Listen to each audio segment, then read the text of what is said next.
So you have to have a good agent, and that agent has to actually do your marketing there. Then collaboration is needed for the research also. Uh, you do some research work, and if you see that one of the biggest products today from India, the turmeric extract, curcumin, what is called, which is worldwide available in the lifestyle, this thing, nutraceutical thing. Uh, it is a lot of research has been done in the Western world, in USA, China, Australia, and due to that, those research things, papers which have come up, it has become popular.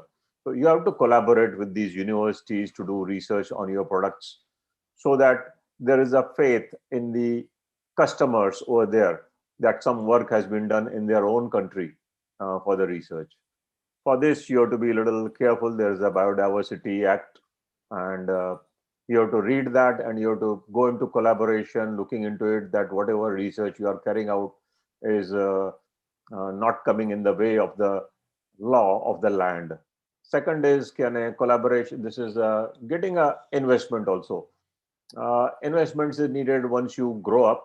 Initially, for the startups, now government of India is giving a lot of financial support to startups. So really, you don't need uh, in the startup business to get some finances from outside. But once you grow to a level, that time you want to grow faster, and for that you need some financials. It is not necessarily, you don't look for just financials. You look for a party who's having a financial strength plus marketing strength. So you get the person who invests in you helps you in marketing also. So he is giving you up both this thing advantages, like in a market plus finance. In this also, again, those people who want to go for collaborative and getting some finances from the abroad, please read the Biodiversity Act properly and see what will be the implications of that when you bring in some foreign funding in your company. So looking into that, you go for it. You should not go for surprises. You do not inform them and all that thing. There are certain laws for working in the this sector. So you have to study them properly and then go for it. So with this, I'll just give it to the first speaker. Our first speaker is uh, Patrick uh, ఈ స్క్రీన్లో రావాలి sir కూడా Henfrey. He's a Patrick. chief. Uh, he's done his BSc honors in agricultural sciences from Edinburgh University, and he's a chief executive officer of Botanical Extract EPZ Limited. Uh, he has been in mostly in the herbal industry only, botanical extract, natural extract, phytochemical manufacturing, and in the East African region, he has been very active for number of years now, and a lot of products like essential oils, cold pressed vegetable oils, butters, and OTC health and nutritional health products. He's been manufacturing and selling in various markets. So I give it to Mr. Patrick Hanfrey. You've got about 40 minutes to speak on this, and then we have question answers. Please. And everybody, please, you see that you are on the mute when only the speaker is talking, so there is no disturbance. Thank you. Thank you very much for that introduction. And indeed, thank you very much for inviting me to participate in this interesting forum. This morning, I'd like to share three broad topics with you. Firstly, I'll give you a short introduction of our company, Botanical Extracts, and the opportunities that we see in the region. Secondly, I'd like to share with you some of the products that we are now manufacturing and some that we see that we could manufacture in the future. Thirdly, I'll just touch briefly on collaboration opportunities and our openness to collaborate.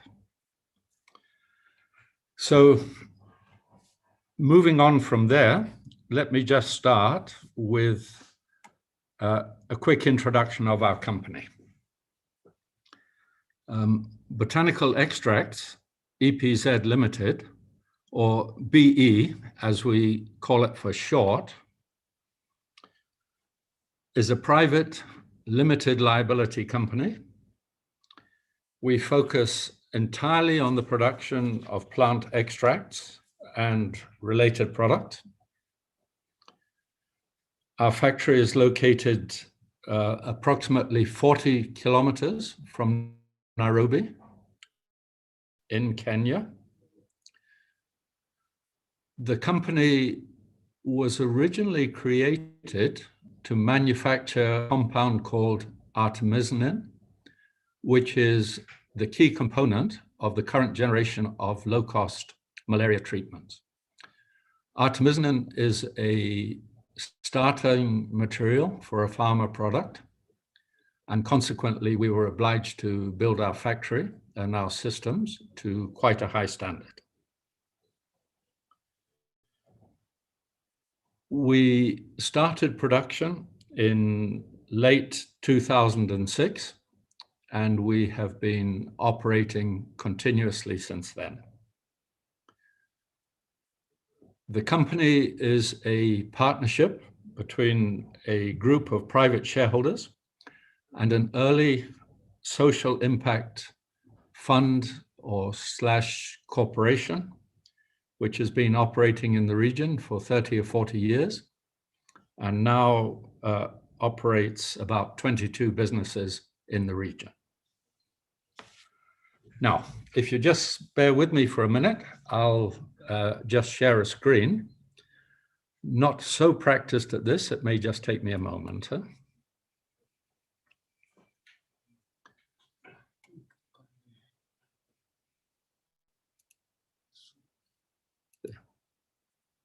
Okay, yeah. Now back to Zoom.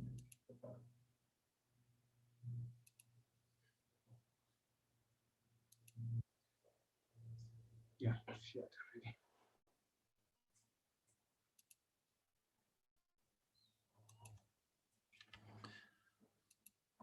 I seem to have lost you there. I'm just trying to sort this out. It won't be a second.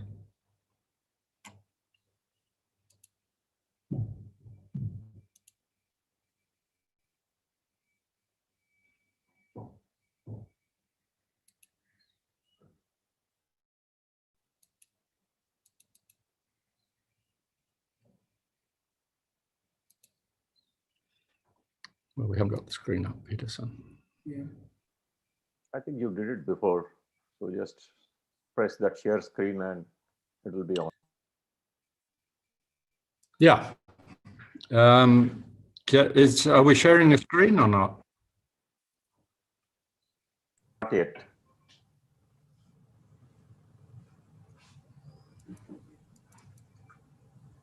Patrick sir, first of all, Yeah. please open your PPT, your desktop or laptop.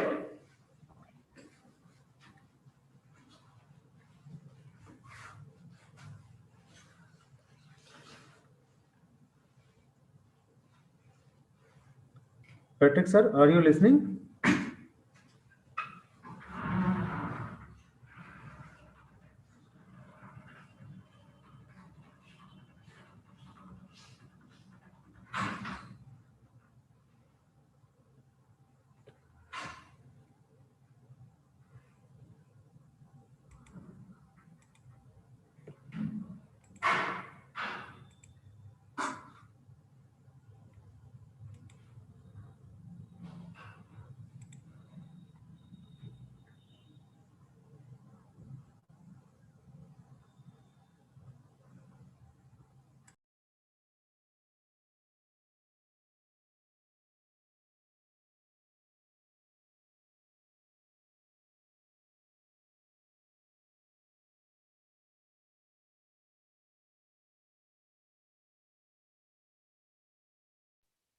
Let me call Mr. Patrick over telephone and I'll give him the necessary. Well, he's gone offline rather. Just give me a second.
All right, apologies for that. May I suggest that I just continue without a presentation, and at the end we'll try to put up some slides. Okay. Because you did it before the session started. You could share the screen like.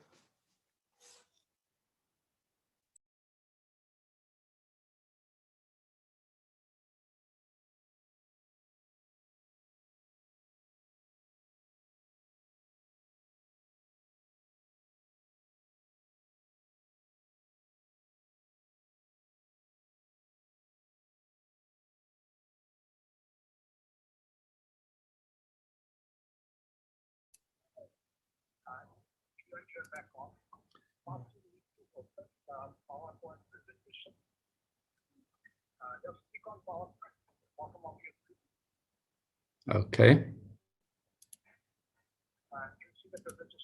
Yep. Okay, now go back to you. Keep the PowerPoint, keep the system, go back to you. Yep. And in the middle, you can see our screen, but share screen. Just click on that. Mm-hmm.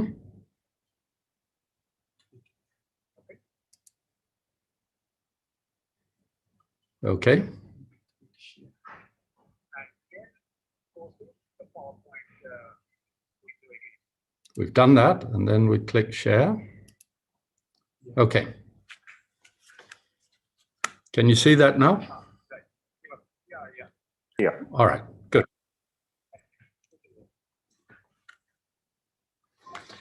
So proceeding with the presentation. Apologies for that.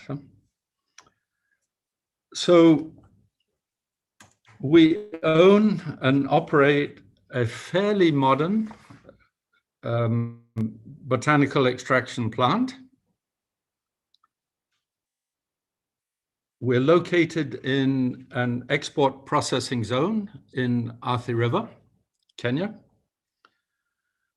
The factory is able to carry out water and solvent extraction, separation and purification of individual compounds, steam distillation, and production of cold-pressed oils on a small scale.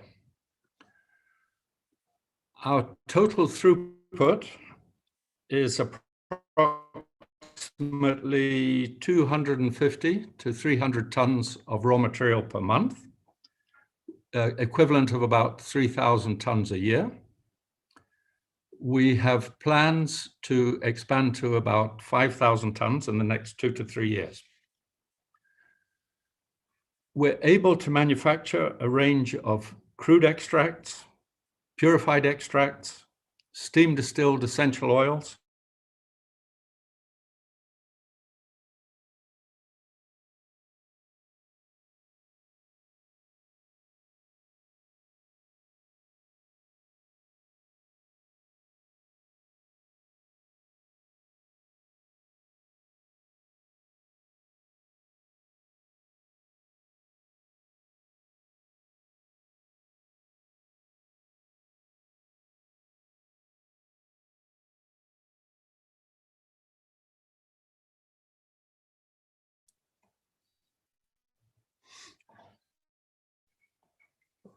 Okay, apologies. We keep losing the internet. Now, we're located in a special economic zone. We're about 20 kilometers from the Nairobi airport and 10 kilometers from the Nairobi-Mombasa highway. So we're very well situated for export by sea and by air.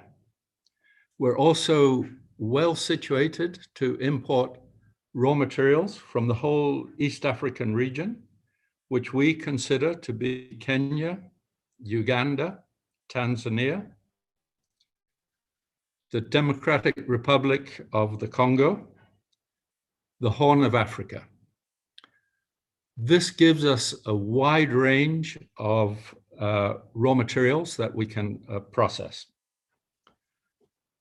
The operating regulations in the special economic zone where we're located are very favorable and they work well. We have good access to power and water, and we have duty-free imports of raw materials and process inputs. The general approach of the shareholders is not just about making money. The first and most critical point is to manufacture products that we consider are actually beneficial to society. We're also very focused on benefiting local communities in terms of raw material offtake, and of course, uplifting employees and other suppliers. In parallel with this, to create a financially stable company, providing a return to our shareholders. I would like to emphasize that a key point is to support rural communities in the region, and therefore we really focus on processing raw materials that we can procure within the region. Turning now to BE's product strategy, we've completely phased out the production of artemisinin, and we are now diversifying our product range. In doing this, the key point is not to compete with countries with very strong extraction industries, such as India or China, or to some extent Vietnam. We prefer to focus on products where we have a strong raw material advantage, either through cheaper raw materials or raw materials which are just not grown in other countries with very strong extraction industries. And combining this strategy with efficient processing, we believe that we can be quite competitive for a few carefully selected products. Now, with regard to products which we consider have lifestyle benefits, I should be clear, there is not a strong Ayurvedic medicine industry here in Kenya. There's quite a strong culture for using traditional African medicines, but not Ayurvedic medicines. We therefore have taken a much broader view of extracts with a strong social or lifestyle benefits, and we're open to manufacture products with applications in pharma and the broader healthcare industry, nutritional health, natural food flavorings and colorants, skincare, and also environmentally friendly natural pest control products. These are all markets with good growth prospects based on the increasing consumer awareness of the benefits of more natural food and also actually skincare products, and the need for more environmentally sustainable production and consumption. We believe these are actually global trends. They don't just apply to more well-off markets. Almost all markets now, consumers are focusing on taking care of their health. At this time, we're mainly selling intermediates or purified extracts to other manufacturers for inclusion in their product. We do see opportunities for some added value, which we will approach in the future, but at the moment, we're mainly just producing extracts. We have a strong export focus. Almost all our products are exported, but we can sell into the local market. And there is an increasing purchasing power within the region, which should not be ignored. If you don't mind, I think given the time, I'll just push on and with the talk a little bit, and we'll come back to some other slides at the end if we have time. So the second main topic is our current product focus. So our biggest product by far is the production of quinine alkaloids, and we produce quite significant quantities. About 50% goes to the pharmaceutical applications and about 50% to the beverage industry. Our competitive advantage is proximity to one of the largest raw material supplies globally. This is absolutely not a growth business, but it's a steady market for us. And we're open to discussion on supply of quinine products. Our second product is a production and sale of technical grade pyrethrum extracts. Pyrethrum are natural insecticides with very strong environmental benefits. They have no impact on birds and mammals. They have a very short half-life, and as such, they are used widely in organic agriculture and any type of pest control that is environmentally sensitive. With the trends for more environmentally sustainable production, we see very good long-term growth prospects. We produce crude and refined extracts in a separate facility from our other products, and I must stress that. We're registered with the Kenya Pest Control Board, which allows us certain benefits for registration in other markets. Our competitive advantage is the raw material supply in Kenya. Pyrethrum has been grown here for over 70 years, and there's a very well-established base. We see significant potential for growth in this market and opportunity to move up the value chain. We have extracts for sale now, ready for discussion.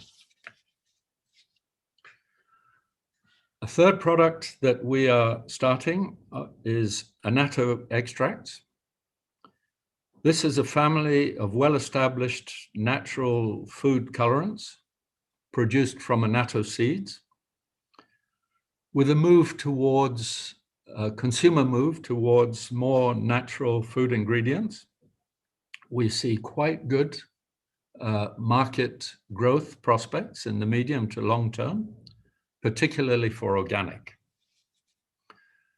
We have a good raw material supply in the region, have quite good market linkages, and we have extracts to sell now and open to discussion on these products. We also see this business as leading us into other natural food colorants that we could produce advantageously in the region. The next group of products are cold-pressed oils and steam-distilled essential oils, all based on locally available raw materials that we do not compete with other regions. The main cold-pressed oil we produce is shea butter. It's a East African variety, slightly different from West African, with advantageous properties for skincare products. It's somewhat of a niche market and quite sought after. We also produce frankincense, essential oils, and myrrh, again from raw materials endemic to this area. We know there is production of frankincense oil in India, but this is a somewhat different product. We have such oils available for discussion and are able to expand this business quite quickly if the market warrants. I would like to comment that we're in the very early stages of starting stevia production. Initially only crude extract for sale to other manufacturers, but we do see quite a strong regional market. It's not strictly a medicinal plant, but has strong health benefits. As in many parts of the world, diabetes is a problem in this region, and there is an increasing awareness of the need to control blood sugars through better consumption and dietary habits. So we see some growth potential there. Having touched specifically on those products, I would like to emphasize that it is our intention to be commercially nimble and to take on other products as market opportunities emerge.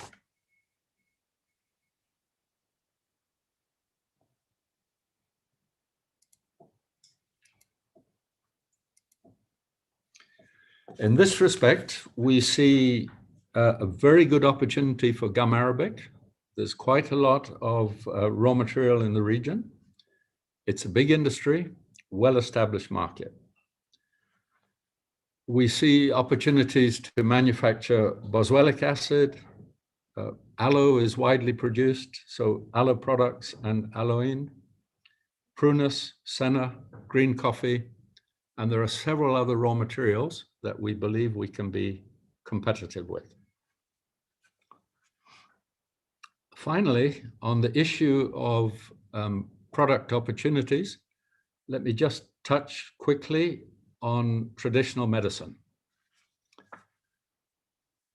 There is a strong history of using traditional medicines in the region. There are some well-known products with strong market demand. The main constraint is that there are not actually well-standardized, predictable products on the market. The quickest opportunity we see in this sector is to standardize and manufacture predictable, high-quality products based on current demand for specific applications. And we believe this could grow into quite a quick business fairly quickly. There are, we believe, longer-term opportunities to look at traditional medicines, to try to identify products that might have potential in larger, more developed markets.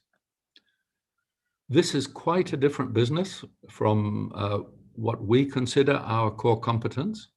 We're actually manufacturers and not developers of new products.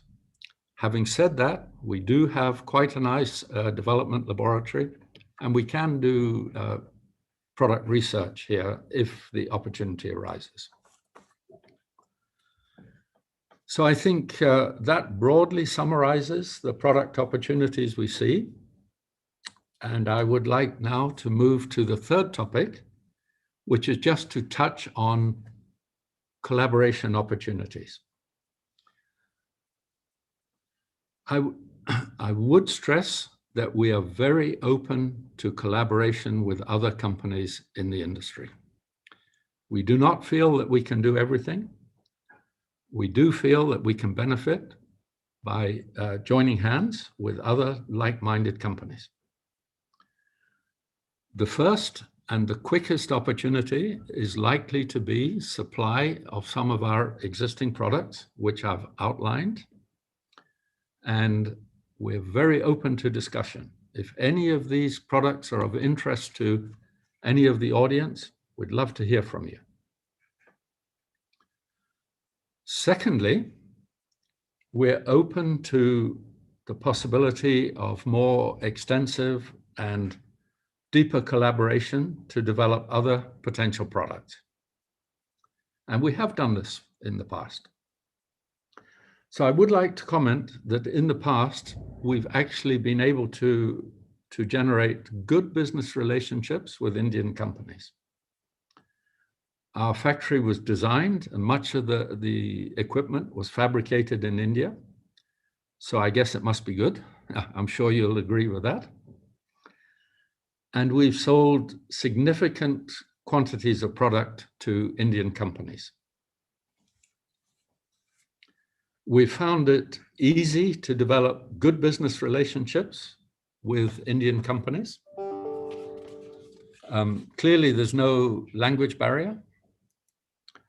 The travel and logistics between India and Kenya are very convenient and economical. Communications are cheap. There are regular flights and very regular sailings, and it's cost effective. We found it very easy to visit India and actually enjoy our visits there. So it's always a pleasure to come to India. I would like to stress that Kenya is also a very nice place to visit. There's good accommodation, it's safe, and there's some very nice national parks to visit, and it can be a very nice experience. And finally, we've found when business discussions get a little bit sticky, we can always talk about our common interest in cricket for a few minutes. And that usually helps us to get back on track. So just to close, I would say, if anyone would like to explore any of these ideas, please feel free to contact us. And I have put up our contact details on the screen. We'd be extremely pleased to hear from you. So that wraps up my talk. I don't know how our time is. Do we have time to look at a couple of slides of our facility or not? You have a couple of minutes. Okay, Go ahead. so let me see if I can maneuver through the slides a bit.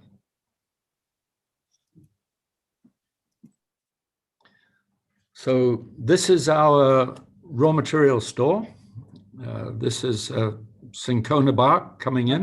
Mr. Henfrey, you need to press the share screen button again. Go back to Zoom and press the share screen button. And then go back to PowerPoint. Okay, I'm just looking for the share screen again.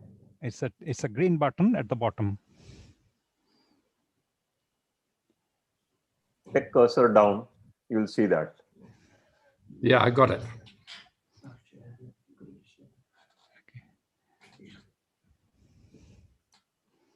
Okay, we got it? Yeah. Right. Yeah. Yeah. We got So, the point. Yeah, good. And let me know if you can't hear me. Yeah? So that's our raw material store. And that's cinchona bark. And we process about 240 tons a month of cinchona bark.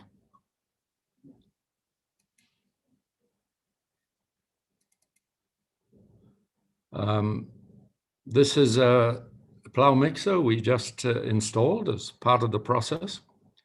It was manufactured in Pune, by the way, and it's doing well for us. Is that a screen coming up? Yeah, go ahead. Yep. This is our extraction block to give you some idea of the scale of the facility. We have 6 5KL extractors in here, mainly used for cinchona, some other products. We process pyrethrum in a separate facility.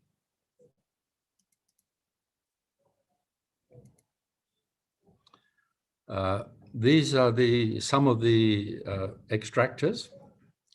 These were all fabricated in India in 2005, still providing good service. On the right here is what we call our production block, where we do separation and we take out oils and waxes of our finished products. On the left here is our utility block. This is some of the process equipment for purification of extracts. Some more final concentration equipment. This is our small development lab. It's a bit, probably fairly primitive compared to what you do in India. However, for this region, it's quite adequate, and it allows us to do in-process checks for factory manufacture, new process development, and improvement of our processes.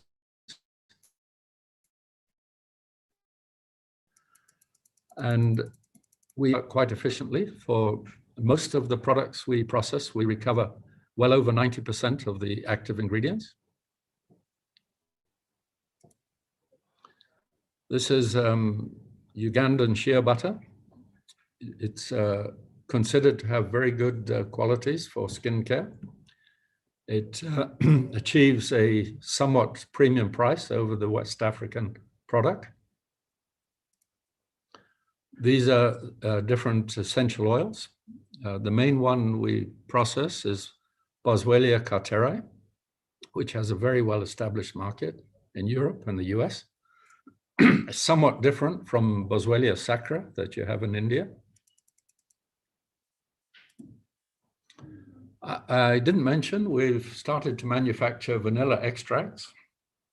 Our neighbor Uganda produces about 100 tons a year of vanilla beans. The market opportunity we see is as an alternative to Madagascar.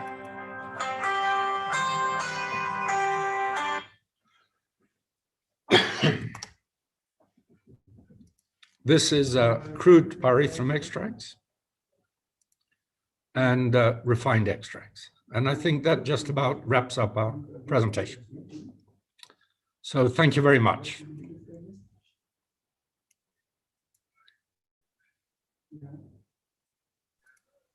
Thank you, Patrick. I think there is one question from Santosh Kumar. He's asked you for a mobile number, and as well as he's asking for proper channel for exporting some medicinal plants, aromatic material to the companies.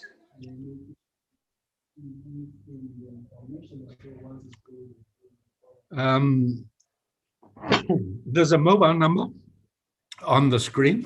Okay. I don't know if you can see the screen right now, but there is a mobile number there. We can see that. Yeah. Thank you. Yep. Now, in terms of export, none of these things are immediate. We would have to source the right raw material, establish quality parameters, make sure we have the right phytosanitary certificates, and then such arrangements can be made.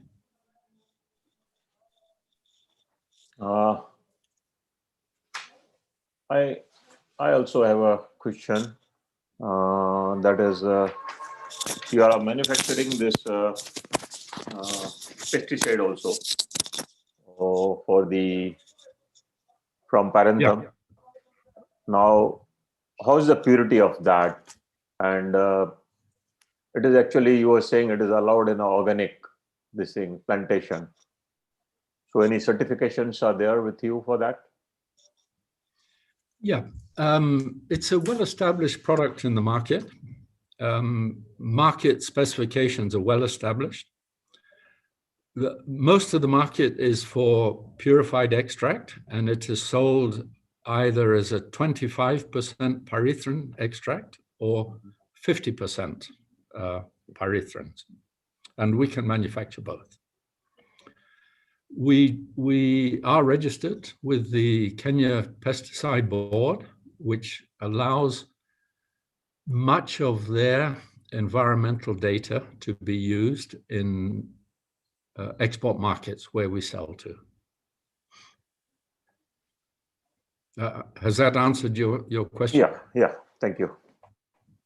Mm-hmm. I think we don't have any other questions. Thank you very much. People have your email ID plus as well as the mobile numbers. If anybody is interested, they will contact you directly. Thank you for being here. Yes. Well, thank you for allowing me to participate. All right. Goodbye now. Yeah, bye. Our next speaker is Dr. GBK Rao. He is actually an engineer turned environmentalist, and he has been in different industries, agriculture, food processing, and holding a lot of positions. Now, he obtained his engineering degree from Osmania University, and initially did some work in engineering, followed by he went into the agriculture business. And today actually is a very interesting thing that he is running a Pragati resort, which is having a number of flowering plants as well as the medicinal plants, almost something like 30,000 species different. And he is also in this one, there's a people who can come and stay there. It's like a resort, a health resort kind of thing, and which is got number of awards from the international agencies. So I welcome Dr. GBK Rao to speak. Thank you, Mr. Chakrabarti, and Mr. Patrick. Is glad that today is called not Pragati Resorts. Today we call Pragati Sudhama, because this is we focus only on herbal and medicinal aromatic plants, and not like is the income generation for the beginning. We need how to improve the environment, the biodiversity, educating people, and people will know only when we have the herbal and medicinal plants which can be seen by the people. This is for education. Not only our Pragati is cultivating economically important various medicinal and aromatic plants on large scale in 2,500 acres, adopting cow-based integrated farming methods. We are multiplying quality planting material of various medicinal crops by adopting standard multiplication procedures. We are giving awareness from skill development program to school to university students and farmers. We have standardized and growing of medicinal plants for day-to-day usage by conducting training programs on square foot gardening, vertical gardening, hanging gardening, roof gardening, and name the even pot gardening. Pragati Sudhama is providing and propagating the Indian medicinal systems which Ayurveda, naturopathy, homeopathy, Unani through Swantana, the hospital, which is state-of-the-art of facilities to serve an absolute alternative medicine. Pragati is also conducting awareness cum training program on Amrutahar for diabetes and other metabolic diseases, lifestyle diseases by changing from rice to wheat, to millets, and sugarcane, sugar to kasha, palm jaggery, and the type of coffee tea to herbal decoctions. This is Ukshorak Rakshitaha Gosam Rakshana. That is our slogan. And we have a Pragati Biopharma unit at our Pragati Sudhama to promote our Indian medicinal systems. Pragati Biopharma is a manifestation of its R&D activity in every aspect of herbs and minerals. Manufacturing and using freshly prepared Ayurveda products and formulations, customized food intakes based on the concept of food as a medicine. Please, this is our 1994, we found there are two threats, that is hunger and pollution. To eradicate that, this is Uksho Rakshita. Next, please. These are the plants, scope and medicinal of these are cultivation of medicinal plant at Pragati. One by one, we'll see that what is the next, please. Next. This is the area, what is the location-wise before. This is the one which is 2,500 acres, full of greenery and mosquito-free, virus-free, bad bacteria-free. Next, please. 800 species of medicinal plant. This is Ayurveda Center. Next, please. This is Ayurveda Center, which we have international standards to keep the Ayurveda, naturopathy, Unani, homeopathy, acupuncture. Next, please. This is the herb, which is the Somalata, is the king of the herb, which we are growing large extent. This is the Somarasa, that which used for the Devatas, and also we conducted a type of Vajpayee Somayaga last month, which is with 150 years. This Somayaga is done at our Pragati resort. This is India. This is the scope of Yagna Yagas, the Samidhis which we cultivate. Next, please. Next. This is the Ashwagandha, more than 400 acres we are cultivating. This Ashwagandha, all natural, organic, and also we are giving to the mother plants seed to the farmers and contract farming. And these prices, and also because of time, I am not reading everything. Lot of information for cultivation we are given the material which afterwards people can go through. Next, please. This is the Rama and Krishna Tulsi. 200 acres is cultivating at Pragati. This is the environment. Because of this, no mosquitoes will come. Next, please. This is Amla. We have more than 200 tons will get Amla from our gardens at Pragati. All the roads is been cultivated, all the roads, 95 kilometers roads. Each road is called by Amla or Saptapanni or Kadamba or Vepa, like that, Neem road. The names are given on the name of the trees like Arjuna. Next, please. This is the Moringa, 300 acres we are cultivating. This is what my, how beautiful, and also we are making the powders. That is from this particular Moringa. And also this similar, there's other plants which we have, like Agasti.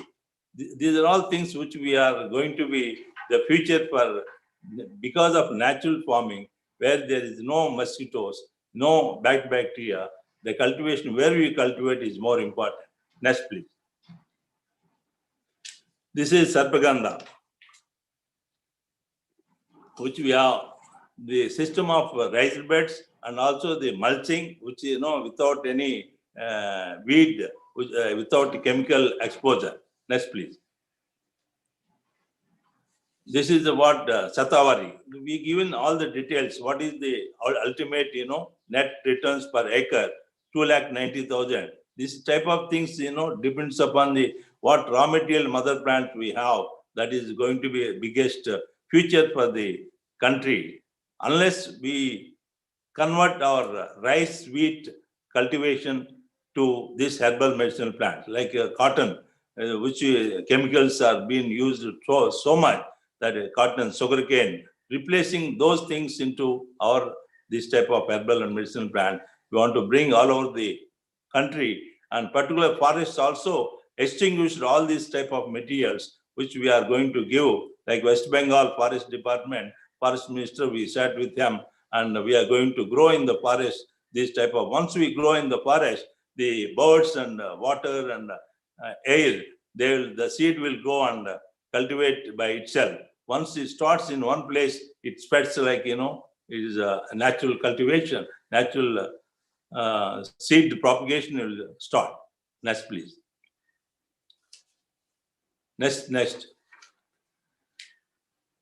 Narayan.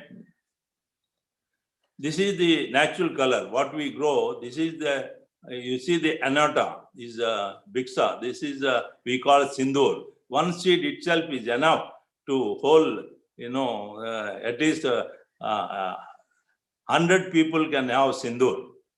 The like lipstick, natural color, food colors. This is the variety which we are growing a great extent, and also it has got E vitamin. Next, please. This is the one, Nanari. Nanari, we are already planned 150 acres. It's already raised beds are started, and the seeds, whatever we are going to nursery we are doing, and we can supply to the next year. In 6 months, we can supply huge quantity to the farmers and get it done. Next. This is the Madhunashini. The details which are given for cultivation, what are the return? 2,40,000 per annum. This type of things which how to make sure that this cultivation and organic farming, not any exposure to chemical. That is what our main focus. Next, please. This is stevia. Stevia we have started in almost 15 years back. Per acre 9 lakhs. That time itself is value has come. Next, please. Next. This is the Kalabanda. We call Brahma Kumari. Brahma Kumari, that is the Sanskrit name, which it gives the intake or external applications. Next, please. This is a sweet flag. The more details what you get, the usages and ultimate net returns. Next, please. This is Sabja Tulsi. Sabja Tulsi, this is all by growing, you will get the Vayushuddhi. Vayushuddhi means that is aroma also. That is Sugandhim Pushtivardhanam. These are all plants supposed to go in every backyard of our houses and all parks or temple where the open areas. Please, next. This is Pashana Bedi, which we are starting this Pashana Bedi, which we are done 10 years back, small extent. Now we want to go bigger scale. We are looking for the people who like to take the raw material. For that, with this 2,500 acres, already it is water facilities are there, 100 acres water. We have created water, the type of rainwater harvesting. Enough water we have. Otherwise, this is a desert place. Even lizards will not egg such a wastelands. We are converted to this. Next, please. This is Safed Musli. You please continue like this. Mr. Narayan, you go ahead one by one. This is Jalabrahmi. We have lot of that is continue. This is Saraswati Aku. Next. This is Akal Garra. This is also very important. Average 53,000. This is what we are focusing mainly. This fire plant is called Adavi Nabi. That's Gloriosa Superba. This is the one which we are already June we have to start. The season is only June. We are cultivating first 2 acres, then multiplying them.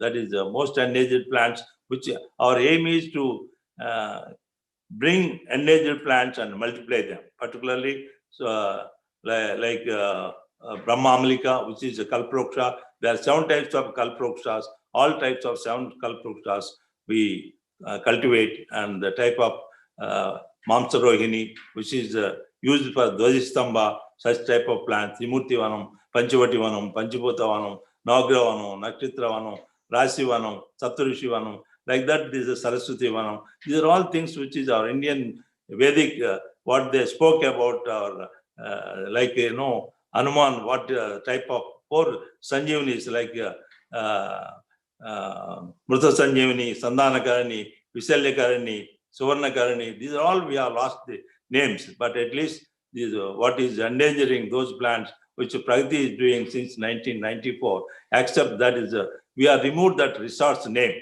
Pragati Sudhama. Why? Because people, as you know, you are talking about this resort and just for, it's not that. This is as God, this is, see the Brahma Amlika. The Brahma Amlika is our Kalproksham, is the Kalpakam, where you know seven Kalprokshas. One is first is Arichandanam, then Mandaram, this is the Kalpakam. Kalpa means this is 8,000 years existing plants are available. London, the food festival, what they said, this fruit juice is the best juice on the planet. And this seed oil is the costliest seed oil, which Shankaracharya has been told when this is the plant where he made tapas.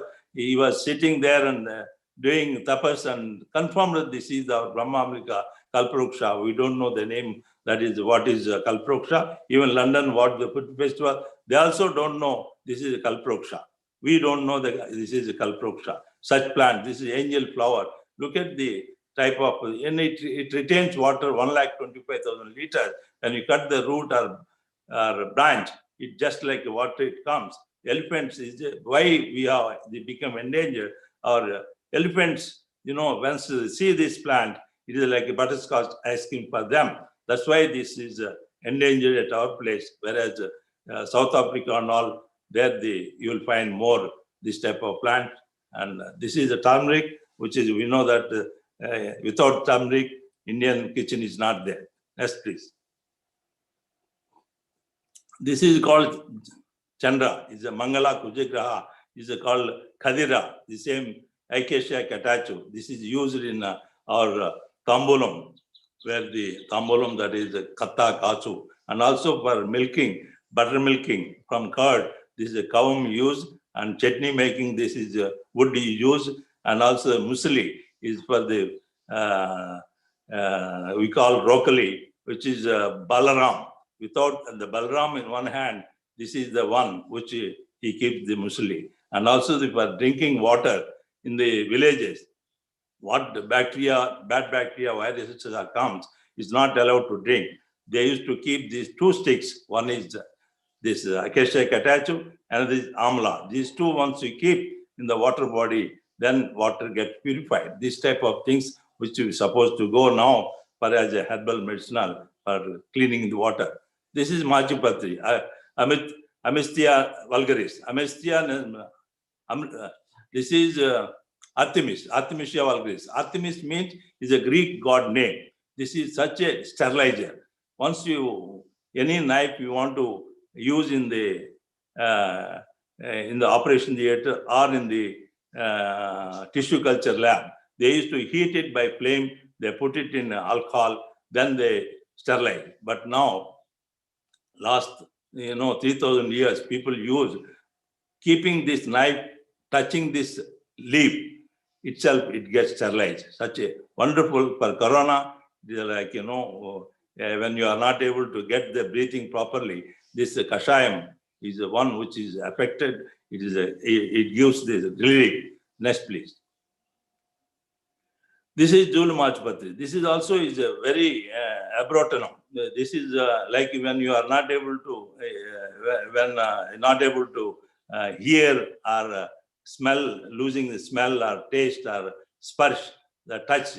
This is the one which uses a kashayam, which Ayurveda, we use them and is working very well. These are the plants which for Ganapati we give as a Majipatri Samarpayami first. But such important plants which it touches water, water becomes amrut. That is what our Indian standard, like if you see the Dhanvantari also, he keeps the left hand, that is Amrita Kalas, and right hand, that is Vanamulika, that is herbal plant, which, with this herbal plant, we have created the Amrut, he says. This is the lavender Machpati. This is also most wonderful, which is even when Corona time, people go for ventilation. That is the time this kashayam can be used and can come out of the such a Corona. Next, please. This is the Ganuga, which is a de-addiction. If people are smoking, drinking, or anything, if you take this as a kashayam or a leaf, you put in your mouth, like a good what they are eating, dry fruits and all, that is all pan parak and all. This is de-addiction. Such important plants are there, which we used to use in the olden days. Next, please.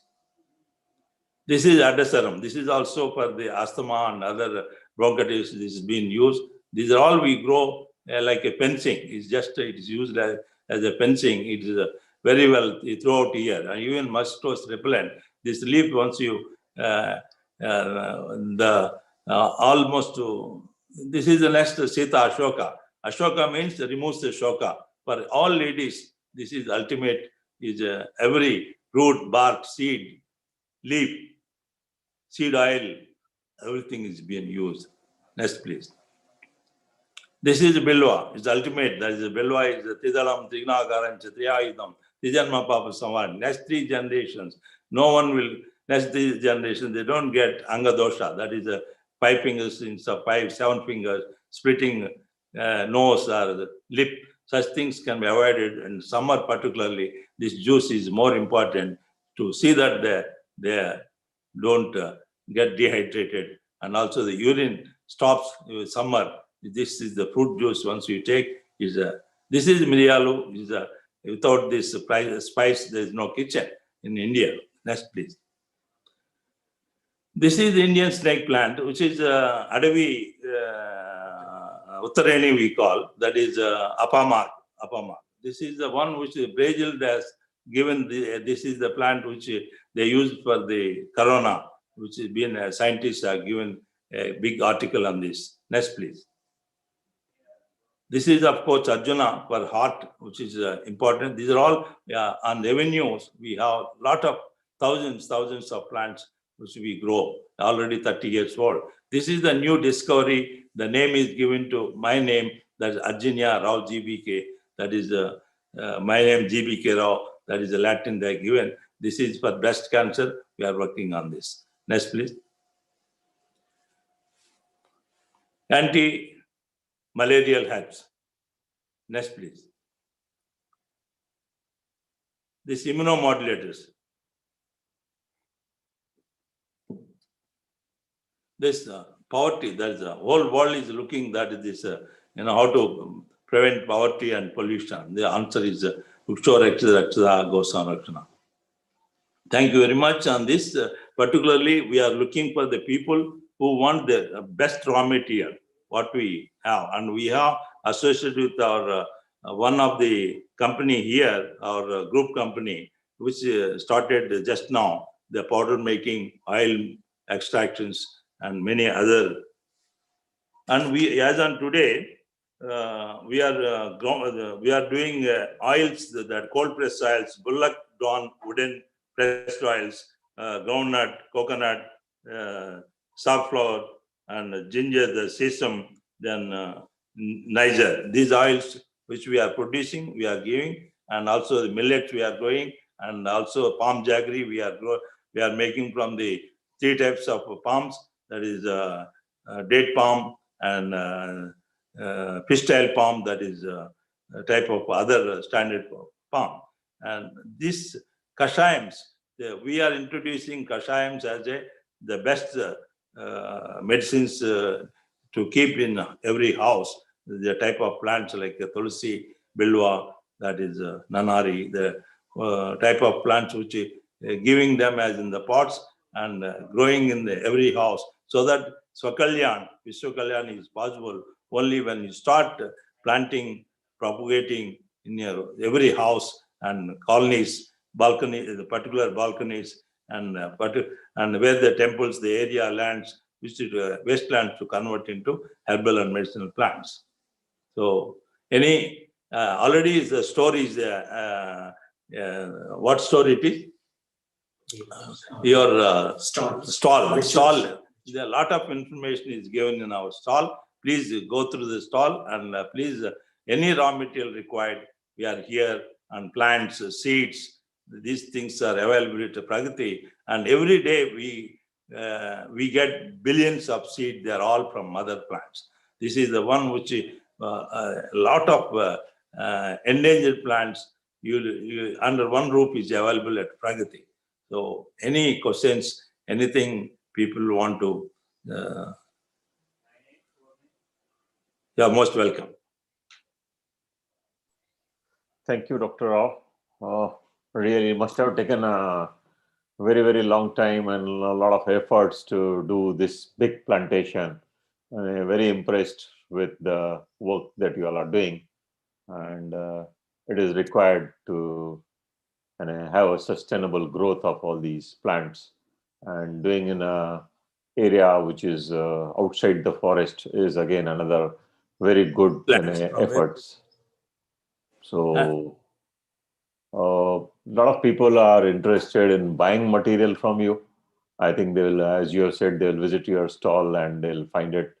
To tell you, we are also a extraction company, but I own an extraction company.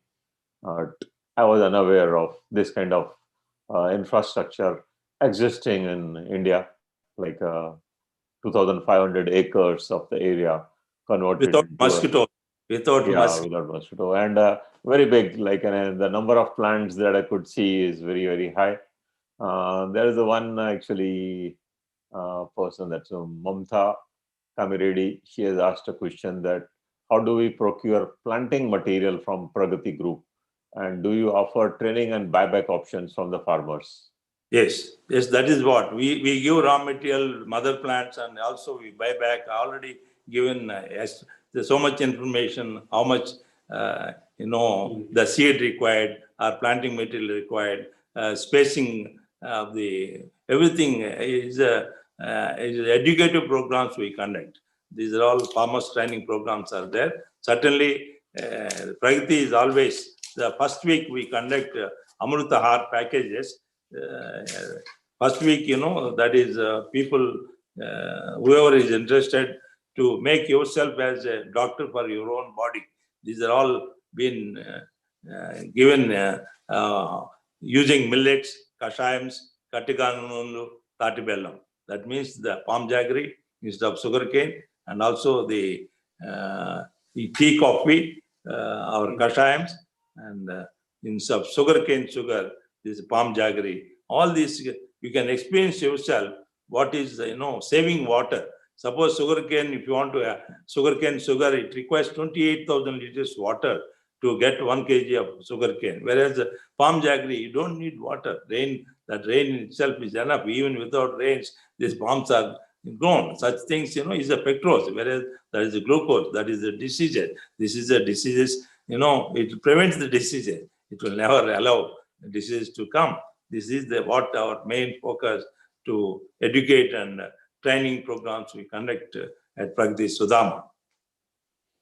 How did you come out with an idea from being an engineer going into this environmental thing? That everyone should know. Our Indians is very shameful to India. How I was collaboration with Austria, Germany. One 85 years old man. He is 7x4. He's called 7. His height is 7 feet almost, and his width is more than 3.5 feet. He's called 7x4. There around 35 consultants were there for the Bowler Company, Austria. I was collaborated with them. When they introduced me as I am from Bolangir. He's a Orissa. My project was Chitlagar, that is Bolangir district that time. That is when somebody said that I am from Bolangir. He just got up, like a mount, he running to me and hugged me, and 3 times he rotated me. Are you from Bolangir? Are you from Bolangir? I said, yes, I am from. Do you know Harishankar? I said, just I don't know. Then immediately he felt so sorry. You don't know Harishankar, you don't know Harishankar, you don't know Harishankar. Since 15 generations, we go to this Harishankar, we collect all herbs for whole year, and we consume these herbs. And since then, 15 our generations, we see my energy, my capacity, my body. This is what Indians you are. You have forgotten everything. He even narrated the Hanuman, how he brought that Sanjeevani hill, that while bringing the hill, your Ravana, the devil sends some devils to see that he will not reach before sunset to the Rama where his Murcha took place, Lakshmana and all. Then these while fighting, part of the hills are fallen. They are called Gandharva hills. There these Vanamulikas are available, and we go every year, 15 days we spend there. And this is the what outside the country, people are talking about our herbs, how they have been. It's not Veerappan only taking that sandalwood, red sandalwood. See, it is going on without our knowledge. All forests are being swept totally, we don't know how much materials have gone from country and still going, and we don't understand, we don't believe that what significant of our herbs. Today's agriculture, horticulture, if you ask them, they don't know about our herbs which are called like Somalata, Trimurtivanam, Panchavativanam, Panchabhutavanam, or what our 7 types of Kalpruks are. People don't know. That is, education is being given today. Even medical doctors, if you ask them, even though Tinospora is the best immunity system for all over the country, all over the world, is being done, but they don't recognize. They're not the question of recognize. They say that plants means, herbal plants means, herbal products means untouchable. That is the education we are given in India. And that is, unless we change, we start educating from 3rd year to 8th year, showing them the plants, like, taxonomy to teach. Like Gurukuls is only, they taught the taxonomy first, that is the Samidhis, then cows. Without these two, they didn't taught anything, Vedas or anything. Today, Bal Gangadhar Tilak, he came and people have forgotten everything. He introduced 21 Patrikas Ganpati. At least the taxonomy, when they taught to the children, they will be able to connect with the nature. That connect with the nature is lost. Today, the children, they don't know what is plant, where the milk comes, where the paddy comes. This is where our Prakriti is looking to see that the education, not only 3 to 8 year children, for all ages, we conduct the programs such as herbal tours, guided tours for the Gosala. We have Pungunur, Ongol, Giri, Saiwal, Palka, all these type of cows and bulls. That is what, our Indian, or see the Lord Krishna all around him, the trees and plants, the Kalprokshas and Kamadhenus, where the rivers are sacred. It's only because of this Dashmola, Tifala, this all the type of plants, what the herbal and medicinal sacred plant. The catchment area root zone, the root zone effect. Even Manidweep, when you talk about the Lalita Tripusundari, Sarada Devi, to cross that, to go to her, is you have to cross the ocean of the nectar, ocean nectar. There, how is the ocean nectar has happened? They explained in Manidweep that Harichandanam, Mandaram, Kalpakam, Santanam, then Parijatam, then Vana. These are all not one. It's like a Vanams. And then Maredu, then Kadamba Anuvasini. Those, when water falls, rain comes, that cuts the roots, that is the medicinal value goes into that water, the water gets nectar of the ocean. Even our Dhanvantari, also one hand is the Vanamulika and another hand is the Amrita Kalas. He says that this Amrita has become, once we put into water this Vanamulika, it becomes Amrita. This is what knowledge we lost.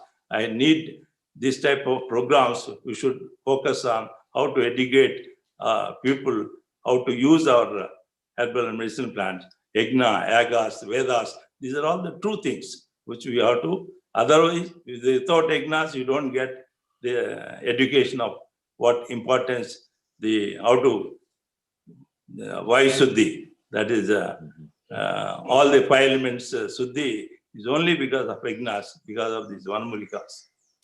So, very nice. It is a great pleasure. I might have taken more time, but no, not at all. Endless subject. It was a very, very informative talk and very good information that you have given. Hopefully, next generation, once the Prime Minister has come out with an integrative medical approach now. So Right. more and more people who are going into the modern medicines will understand our own culture and traditional knowledge, and the education system is going to change in which they'll be given this thing. So Yes.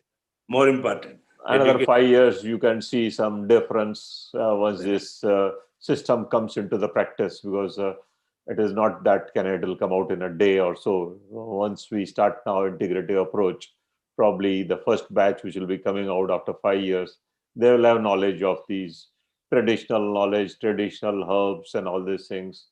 And with people like you going along, it will be preserved.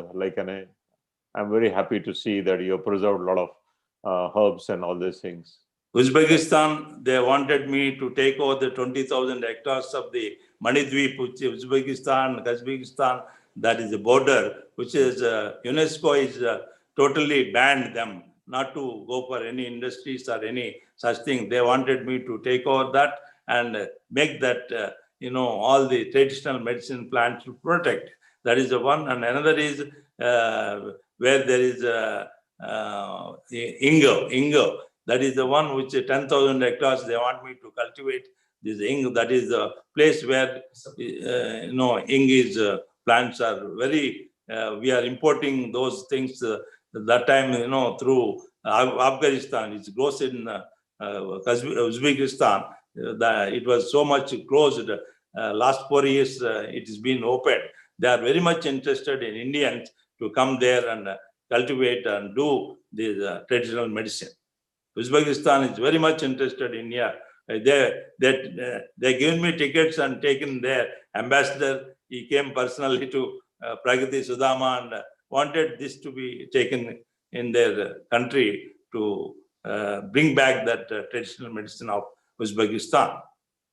Yeah, so we need such programs, such important people to have, seminars or conferences and meetings, and also visits to Pragati Sudama. It is, I am not, it's telling as it is a must to the people who are interested in this particular line of herbal products, herbal medicines, herbal traditional. This is Pragati Sudama. Is since 1994. We are, if this, because of resort's name, people have got only the wrong notion, that is like pubs and dance. But that's why we removed that resort's name and made Pragati Sudama. Sudama is nothing but is a Swarga. Swarga, it is heaven. That is Sukhadama. Sukhadama. So I hope thank you very much. A lot of people who have been listening to you will visit you, and good luck, and keep on doing this kind of work. Thank you very much. Thank you to everyone. Most welcome. Welcome to everybody to Pragati Sudama. Yeah. Our next speaker is Professor Unus Mullah. He's MBA in International Marketing from Jadavpur University, and has done various courses at IIM Calcutta and Harvard Business School. And he is in teaching as well as in the business development, and he's holding many positions in different institutes, in Director in International Management Center, Strategic Analyst, and this thing in the Fortune Business Leadership USA. So let us hear from him what he has to say about the collaborations and how we can bring in the investments opportunities into the Indian business. Please. Professor, you are there?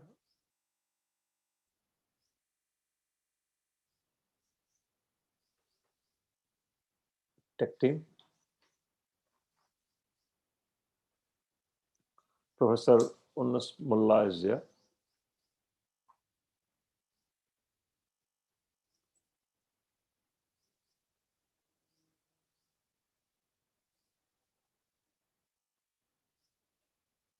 He is not present. Sir, I think he has not arrived yet. So, sir, I think he is not arrived. He might be coming in 1 and 2. Then I think Just a minute, I'm calling him. Yeah. You can proceed further, sir. You can proceed further. Girish is there. I think he's there. Girish also I don't. Just a minute, sir. Girish Sharma is.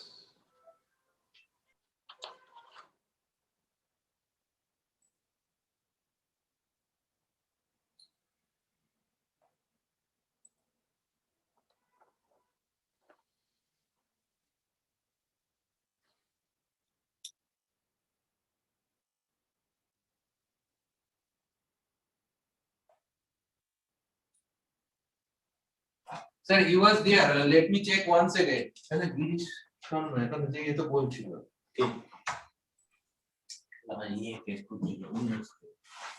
Girish Sharma তো phone join করেছিল। জনকে line থাকতে বলে কি টাইপের লোক তো ছিল। Sir, I think we can proceed to Dr. GVK Rao, sir. It will be better. GVK Rao already হয়ে গেছে। Oh, already over. He has Namaskar. already.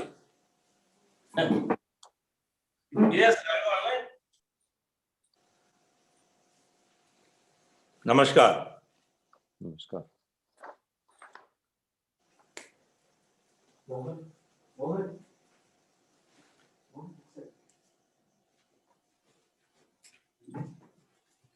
Sir, he was online. I have seen in the morning he was online, but right now there might be some technical. He is joining English. Sir, he is joining Girish Sharma. Okay.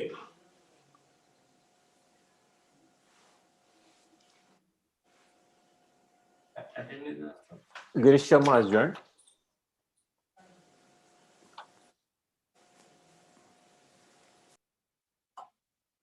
He is joining. I called him and he is joining.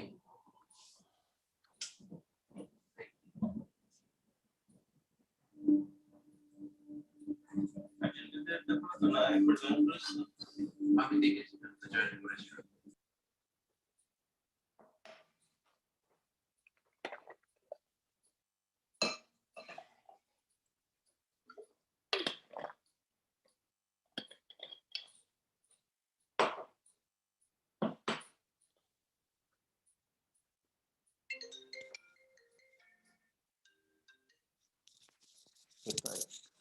On my seminar menu.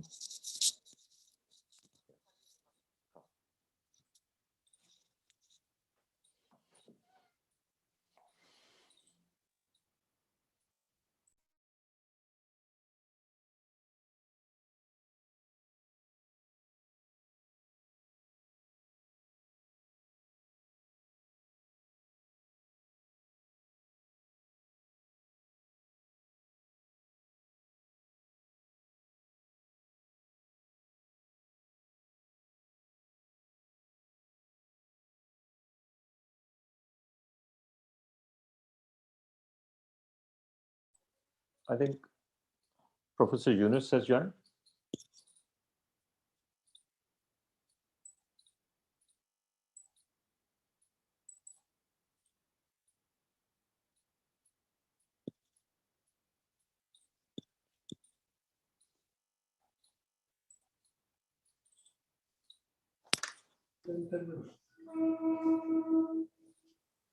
সকালে ছিল তো কেন join করেনি কেন?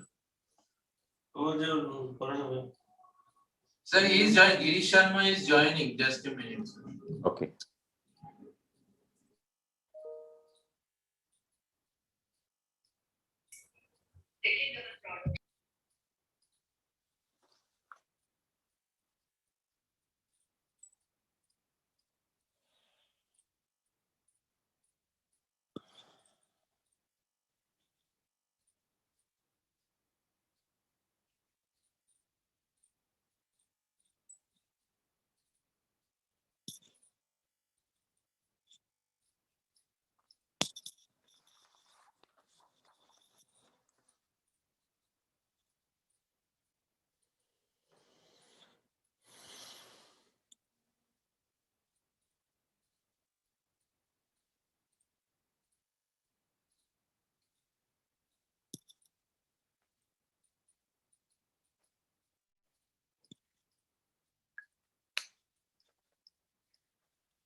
Namaskar ji, Chakravarti ji. Namaskar. Namaskar. Namaskar ji. Is that? DBK Rao.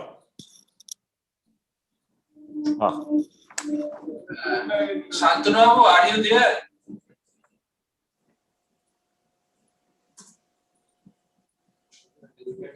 In case if time is there, I Yeah. can play You can. Vajpayee Somayagna, which is what Samdhi's been used, all this will come into that. In Yeah, case if, continue. can I put that video?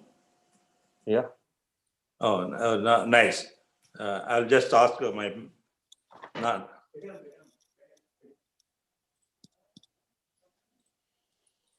This Yagna is Vajpayee Soma Yagna. They use this Somalata, whatever the Somaras, only 3 pots. One is the mud pot, another is the Juvi, is the ficus that Juvi, which is Vailingam Sri Kalastreswar Gran Prasunnamba. There the tree is called Juvi. That Juvi is only one is, second is suitable, and third is Acacia Katachu, that that is called Chandra, Kadira. That is 3 only is suitable for this. For our, whatever we have, our kitchen like a Pope Dabba, that is a spices Dabba.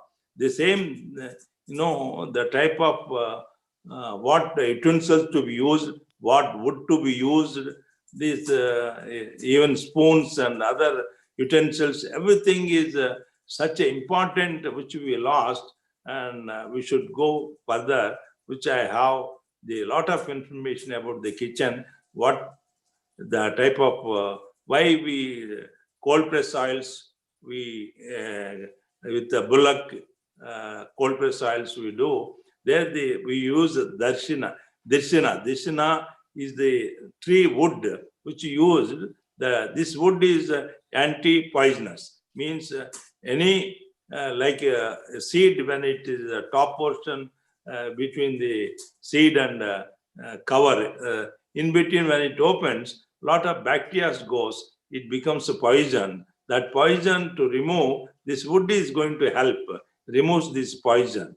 That's why our eating habits also, like banana leaf, then adaka, and the type of moduga leaf, that badam leaf, that type of, everything, the old traditions, our Indian kitchen old traditions, whatever there, that we have to bring it promotion, nothing but that is Ayurveda, what it speaks about, what to eat, what not to eat. The type of wood, even for the bullock, what we use the wood to, so that it antiseptic is called vaddi. Vaddi is the tree which it will not antiseptic. For every usage is been given very clear.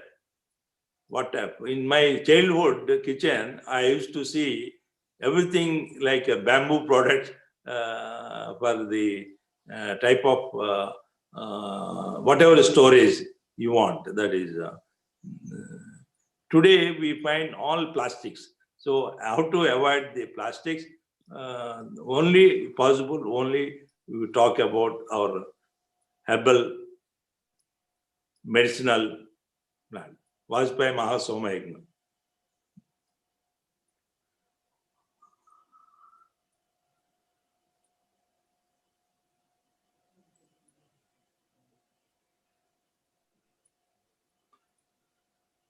These are all Navagraha plant.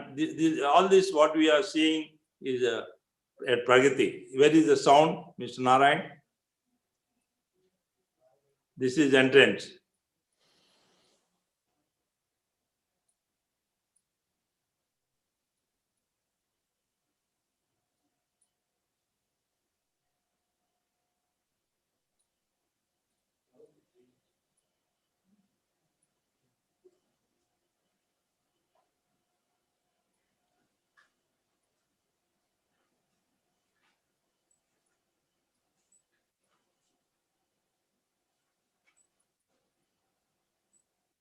There's sound lady.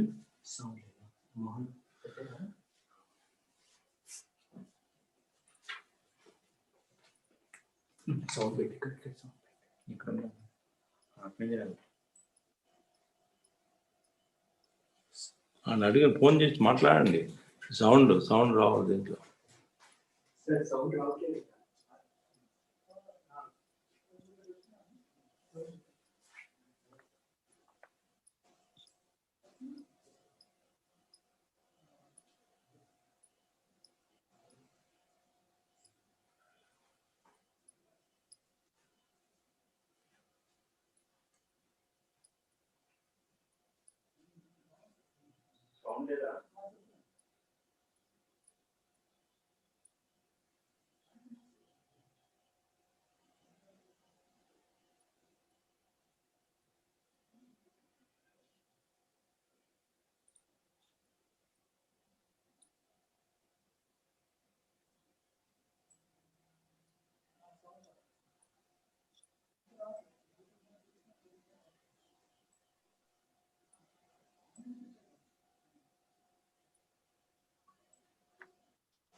వస్తుందా?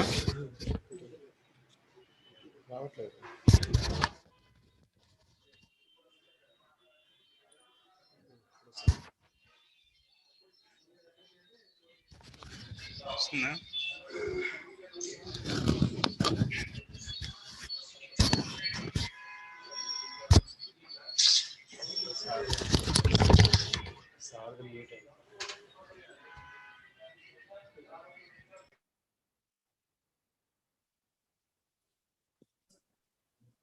Dr. Giri Sharma has joined.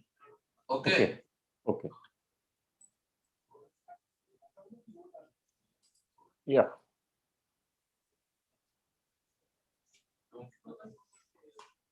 Dr. Rao, can we go for the next speaker?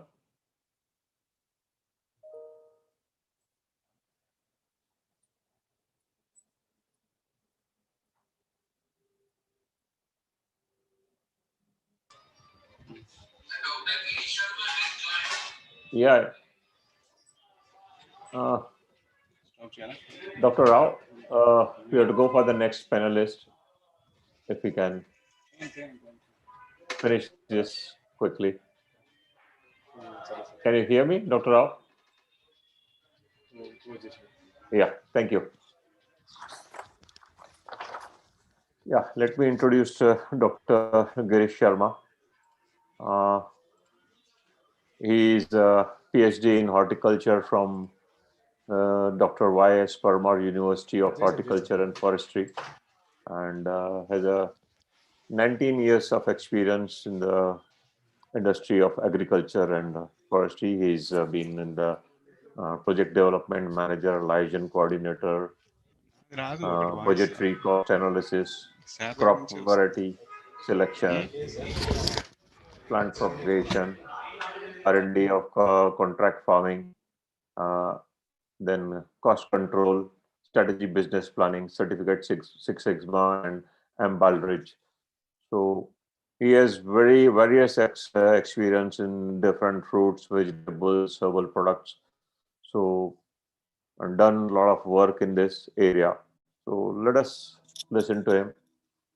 He's currently in Kinetic LDA, where he's working on the cannabinoids, and which is a #1 product in the world today. So let us hear his experience from these different kind of his plantation to going to the kind of cannabinoids material, which is a European GMP certified plant. Please unmute yourself, Dr. Girish. Unmute yourself. Yeah, thank you all the delegates for giving me opportunity to speak and present my views. I am Dr. Girish Sharma, currently Managing Director, Canatec LDA, Portugal, and also Group Head Agriculture in the ISPAT group of companies.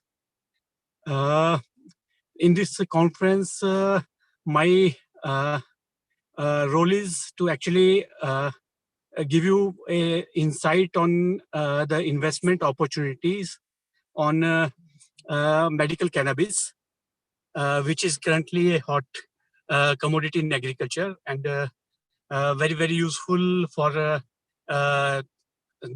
basically medical cannabis is very, very useful for most of the conditions, just like Alzheimer, just like schizophrenia, and in Europe and in most of the in Northern America, it is now being legalized. Subsequently, UN has recently introduced a legislation where they decriminalize it. And this sector is new, but has a very good scope for medicinal cannabis also, for recreational cannabis also. We, as an expert in this medical cannabis, are nowadays venturing into the European market, which is one of the biggest market after this US and Canada. In Europe, if you want to get a higher price and if you want to get your product marketed through pharmacies, government system will reverse you. So then you must have a EU GMP certified product. So for getting the EU GMP certified crop and product, you need to have it in-house. Means you cannot cultivate it in open in general. And just like in Portugal, the regulation authority is Inframed. So you have to apply to Inframed, and that will regulate you for all of the process. So once you will get your EU GMP products produced, you can sell it in any of the legalized market, into any of the pharmacies. And you, there is a lot of demand in Israel also, in China also, and in Germany also. So there are so many pharmaceutical companies which are making the ingredients from the THC also, that is tetrahydrocannabinol, then cannabinoids, then CBGA is also there. So those all products are from cannabis plant. So cannabis sativa, different strains of that, those make the constituents of this plant.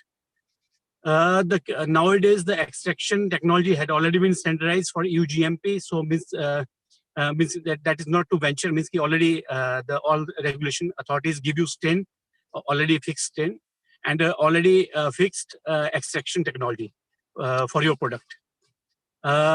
In UK also, no, UK is now after Brexit, it is considered a different market, but still the rules remain the same. So in UK also and in Germany also, in both the places, in the market you already have the medical cannabis products. Sativex is one drug which is already been approved by regulator. So there are so many others in the pipeline. It's a big market of approximately 2 billions, growing at the rate of approximately 18%. And nowadays, very big companies just like Aurora, Tilray, and then CNBC, these all are participating in it. GW Pharma is there. So there are a lot of companies, which big pharmaceutical companies, which are already in the fray. And the demand for the product is expected to grow for the next 3 to 4 years. But unfortunately, up to now in India and most of our continent, the cannabis is not legalized yet. And I also don't see the though there are trials with the ICMR also, and Uttarakhand government is giving a pilot project on, but that is on only fiber. That is not for medical cannabis. And in most of the states, somewhere there are so many confusions, but as such, in India, it's not legalized yet. Though in Canada, in Europe, in Uruguay, and in most of the places, the medical cannabis is legalized. You can, if it is regulated and you get it from the nodal agency, you get the license from the nodal agency of the health department. So then that can be considered, that will be considered as a legalized cannabis. It's a very profitable industry for the cultivators also, for the extractor also. So one can join in this industry as a cultivator with the license for cultivation. One can join this industry as an extractor, means you get your flower buds or the parts of the trim parts from the other cultivators, and then you can put your extraction plant with different specifications. So then you can extract the oils, the cannabis oils, the THC, or the different other components, and you can sell those to the pharmaceutical companies. So both of these have a great demand, because from the last 4 or 5 years when I am observing this product especially, means the demand is very high and supply is very less. Because in the regulated sector, the supply is even less. For EU GMP, the supply is even very because of the hard the compliance scenario and regulation. The product which has been finally classified and certified as a EU GMP certified product, that get a very large demand. This is all about the medical cannabis, which I think for the European, considering the European market in demand, even the Indian investors, Indian companies, pharmaceutical companies, the cultivators can express their interest in those places. The countries just like Malta, Portugal, Spain, those are the ones which are on the southern side of the Europe, have a more better potential for the product, because you get more sunshine, more humidity is also favorable for the product. So those are the areas where one can, and these are the parts of the Europe. So getting EU GMP is still easy in comparison to other parts of the world. So this is main area. And then Denmark, Germany are the main markets where the product get maximum price as of now.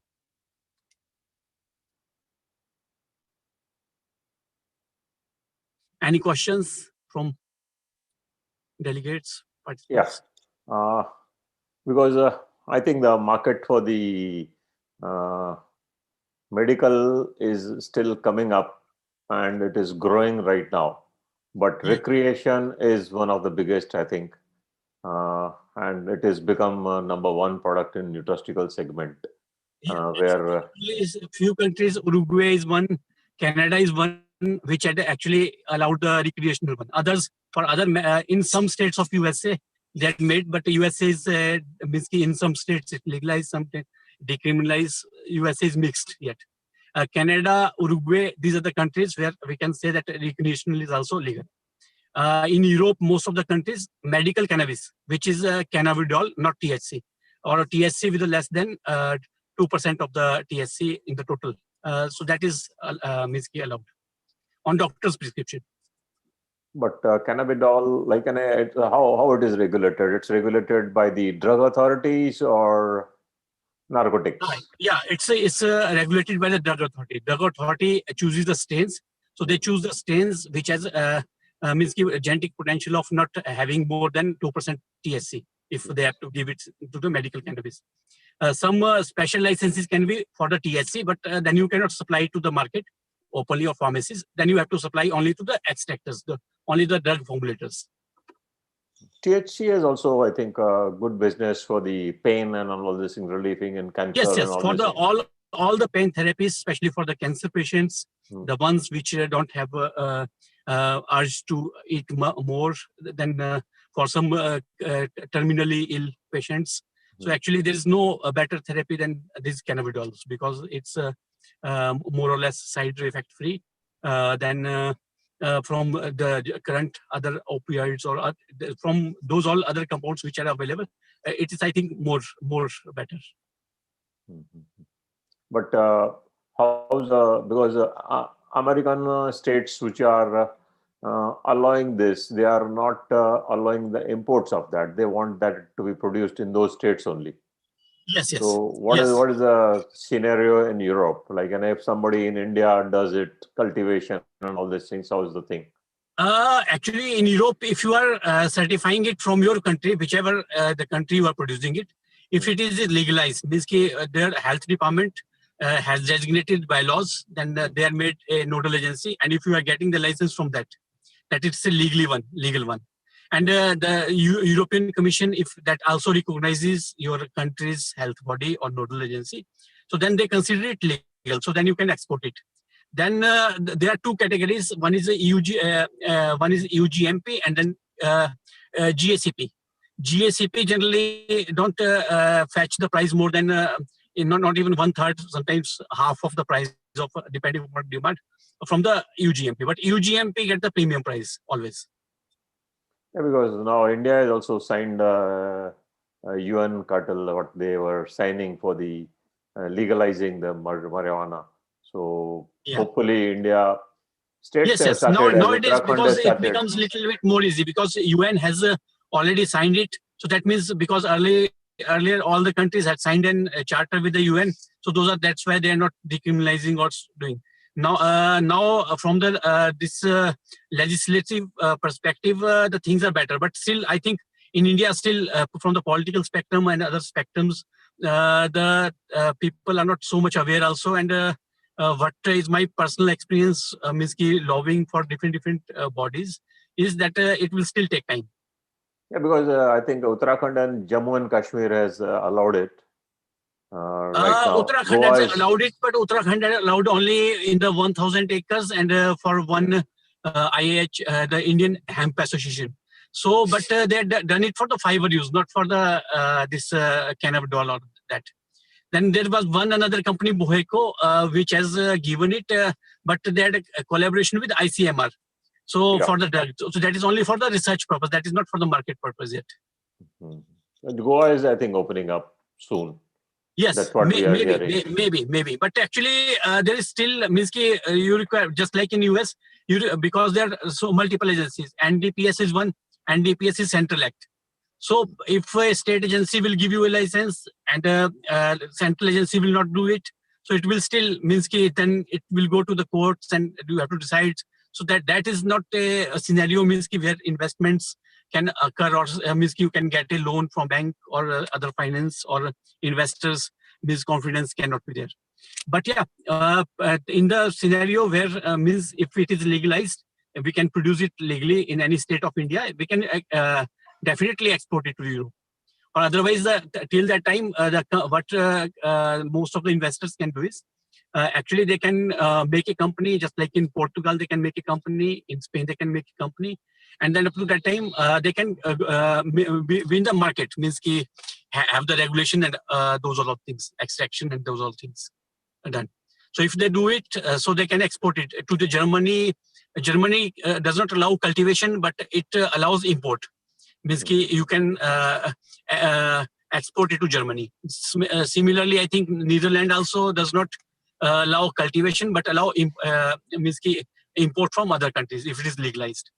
So even I think UK has the same scenario. UK I think is changing, but had not changed yet. This is how. But Portugal has already legalized and decriminalized it for medical cannabis. Spain has done it. So this is how. Because initially in India, Ayurveda was, in Ayurveda, a lot of products were there. Still, Yes. Actually, though it's very unfortunate that India is a country where it is a tradition from 5,000 years. We had so many prescriptions also, but and we also have so many cults which are using it. But now somehow with the Britishers advent, actually we took it to the criminal mischief. We put it in the Schedule H drugs. So actually from that we clubbed it with the opioids and so many other very dangerous kind of drugs. So that taboo had actually till not has that is still in people's mind. Because still some of the states are giving in Ayurveda this licenses. Yes. I think MP is giving it for some local people, but that is only for I think the only inflorescence in the dried form. So there are some government shops also, but that is for a small population. That is not very big business and cannot be Ratlam has been a very good source of this and growing and all these things for a long time. In the Ratlam region in MP. Even my native place, Kulu, that has a reputation, has a very good environment for that, but that is not legal. So actually, that cannot be even explored, cannot be extracted up to now for the medical purpose. But as the science, because science has already approved, for some of the specific conditions, it doesn't definitely have role. Similarly, our own human system, now we had already recognized that cannabidol receptors are there, cannabinoid system is there in the human mind. So CV1 receptor, CV2 receptors are there. So actually, it's a natural thing. It's a natural product. Our mind understands it. Our body responds to it. And especially for the pain therapy, it is one of the very, very natural compound with the least amount of other side effects. Okay, thank you. If anybody has got any questions, I don't see any questions from anyone. So, thank you, Dr. Sharma. There was, I think, one question: is medical cannabis legalized in India? No, it's not yet. Not yet. It was legalized before, but it was taken out. Before advent of Britishers, it was legalized. Yeah, then it was taken out, and then it is not. I hope so that in next 5 years or something, it will be legalized. But still, all our fraternity have to support it with a scientific from the scientific data also for its use in the medical field, and similarly for the other fields, just like for fiber, it makes a very good fiber also. So for fiber, it can be used. That is called hemp generally here. So though plants remain the same. So there are so many uses of the plant. In our traditional societies, even its seed is being used and as a food, and it's very important and nutritious food.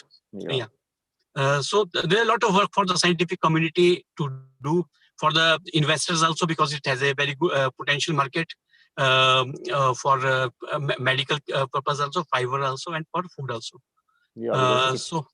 So it's Jammu is doing some work here. Yeah.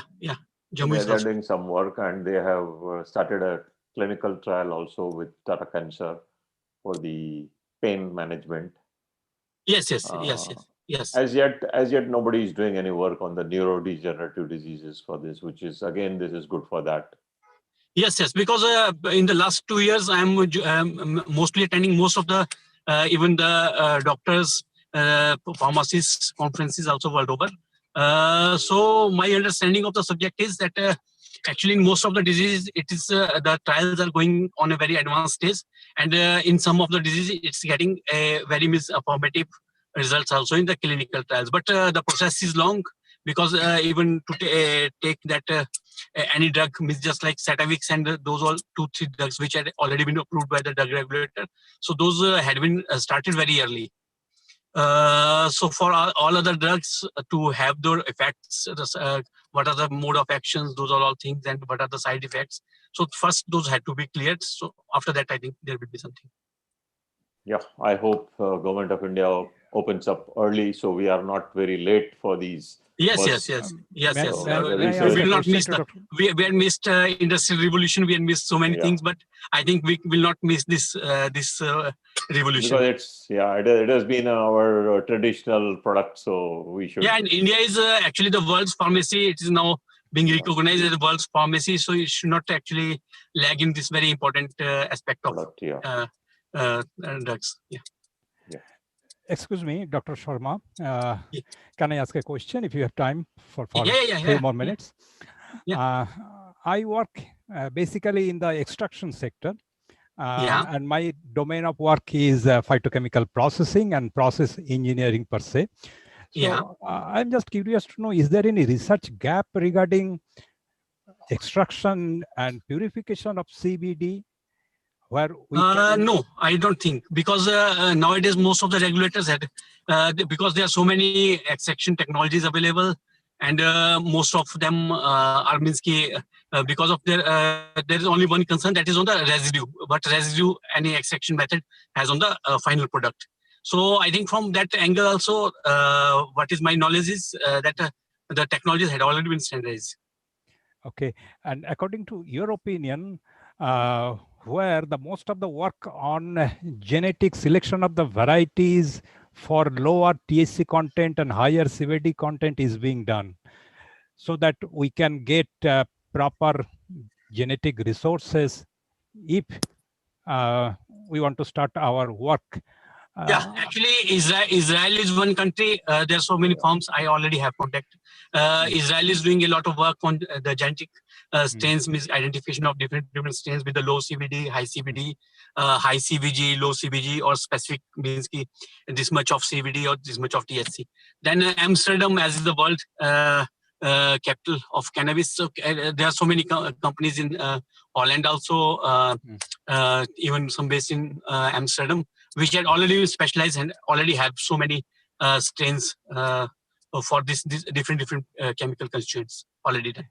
Yeah, and for quite a long time, the cannabis is only bred for high THC content, and now the so-called commercial varieties have very high THC content. But do you think that there is some potential for finding low THC, high CBD varieties in wild varieties over here, which grows naturally, especially in North India? Yeah, we already have so many varieties which had a low THC and a high CBD. But yeah, there's still lack of trials also, and lack of standardization of those varieties also. Because actually, because of two reasons. One reason is because it's not legalized. So most of the research institutions and others, even scientists, feel shy on working on this. Though ICMR, I think, was doing some work. IHBT is one institute in Himachal, that is in Palampur. I think some people are working there. But there's a lot of work to do on this, for especially the Indian varieties, especially these cannabis indica strains there, which are locally there. Yeah, right.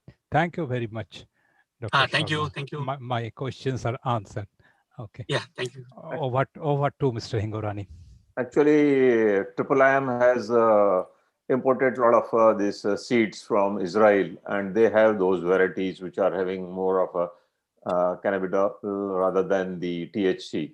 So yes, there are varieties which are approximately, those varieties have approximately 18% or 22% of this cannabidiol, and less than 2% of THC. There are varieties. Yeah, but here we already have in our stock approximately 7 or 8 strains which had up to 22% of the this cannabidiol oil, and this less than 2% of the THC. But then here the problem is it's under narcotics, and you must have seen recently what happened in Bombay. At the maximum, you can bring 1 seed or 2 seed, because those are under less than the quantity means which narcotics seeds. But which you cannot do any research, so because they are not even allowing a research also application. You will not get the fund from any institution yet. You will not get anything. Not even funding. And if the funding is there, still you will not get permission from the narcotic departments or FDA to plant material and do some research also. as yet. Yes, but I think that scenario has to be changed. That scenario has to be changed, and that will change in years to come. 1 or 2 years, when if somebody from this influential sector will go to Europe or somewhere. So I think somebody will pick that up. Yeah. Okay. Anybody else has some questions?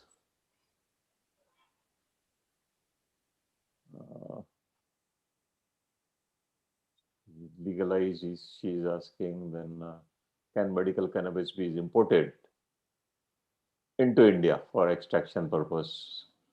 I don't think so. You can answer. Ritesh Albert is asking, can medical cannabis be imported into India for extraction purpose? Not yet. even that is not possible. Neither cultivation is possible, neither export, neither import. Then Mr. Ramkrishna is asking, is there a market for medical cannabis in India? Because it's not legalized, so there is market. Everybody knows the market is there, but and you still know there's a lot of controversy in Bollywood recently on this cannabidiol, which has been imported. It became very popular. yeah. So you already know market is there, but it's not legalized. So as a scientist, as a agriculturist, we are not we don't mention all the aspects which are not legal. May I ask you one question, please? GBK Rao. Yeah.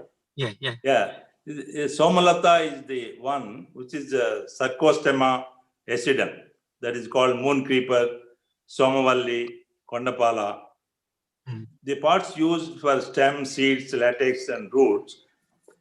Is it anybody is doing a product on this Somalata? Not to my knowledge, sir. I have to check. This is our Vedas. This is the one after Sandanakarani, Vichalakarani, Sornakarani. This is the topmost, like a king of the herb. Nobody has done any research on this. This is useful in the plant is very rare and very sacred, cooling, narcotic, emetic, antiviral, and rejuvenating. Then psychotherapy, general debility and immunity, and chemical constituents are the malic acid, succinate acid, reducing sugar, sucrose. This herb is often referred as a sanjivani. Such important, which we grow, the type of rare and there is no medicine for the muscular dystrophy. That is Mamsa Rohini, Soma. That is also the plants which we grow. They are all most endangered plants. We want those to be go for the research. Yes, definitely. But one thing I know that is still not in even the NDPS list. So I think on that research can be done. Yes, that is one thing, because I checked the list. So this Somlata as such is not in the NDPS banned list. So I think on that research can be taken. You had given a good input. I will search to it. Yeah, and if something and like that, so many endangered plants. Pragati Sudama, we are growing lot of endangered plants, which we need people like you to have a just light on that. Okay, sure, sir. So when you come to India, Hyderabad, this is just 40 minutes drive from airport, 1 hour drive from the Hyderabad. More than 2,500 acres. We cultivate all these endangered herbal, medicinal, aromatic plants. Yeah, sure. I noted your name and then reference also. So I will be in contact. I will just cross-check with the things and then I will be back to you. Thank you. Thank you. Yeah. Thank you, Dr. Sharma. For thank you, sir. Thank you. Really, it was interesting because this product has become very, very popular. It has become #1 also in the world in nutraceutical field. So it was very interesting to know your views and how it is in the Europe market. A lot of people will get some information out of this, and let's hope that India opens up this market, and so we can also put in some research into this product. Yeah, sure, thank you. Sure. Thank you, sir. Thank you. Thank you very much.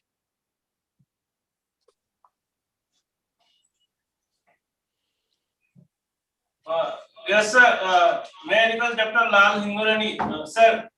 You please introduce yourself and also say something about Chef Excel, and also apart from your concluding remarks for this session. For this session. This one is not there. One more speaker was there. Yunus. Actually, he is stuck on the way. He was supposed to join here. Okay. Actually, Chef Excel is a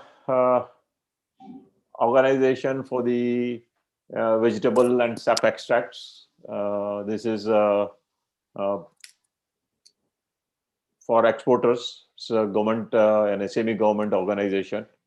There are a lot of members who are there in this, and our exports of the herbal extracts is almost 1.4 to 1.7 billion dollars, because a lot of products are mixed with Ayurvedic and with Pharmaxil and all these things. So we actually do not come to know how much is going into the food and how much is going into nutraceuticals and how much is going into this one.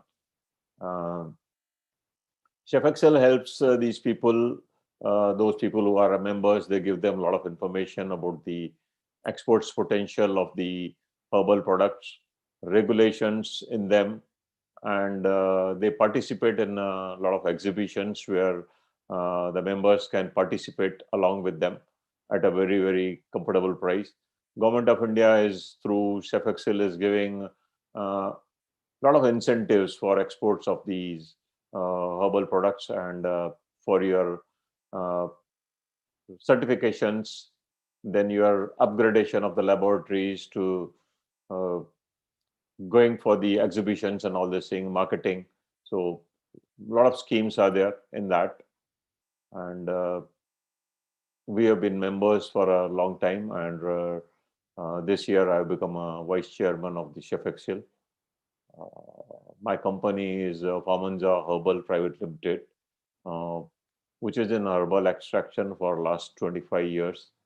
We are in mostly in the research products, and we deal in we do a lot of clinical trials. We have a lot of chemistry on our products known, and those are the products which are exported to the Western countries. Regulatory market we send it to.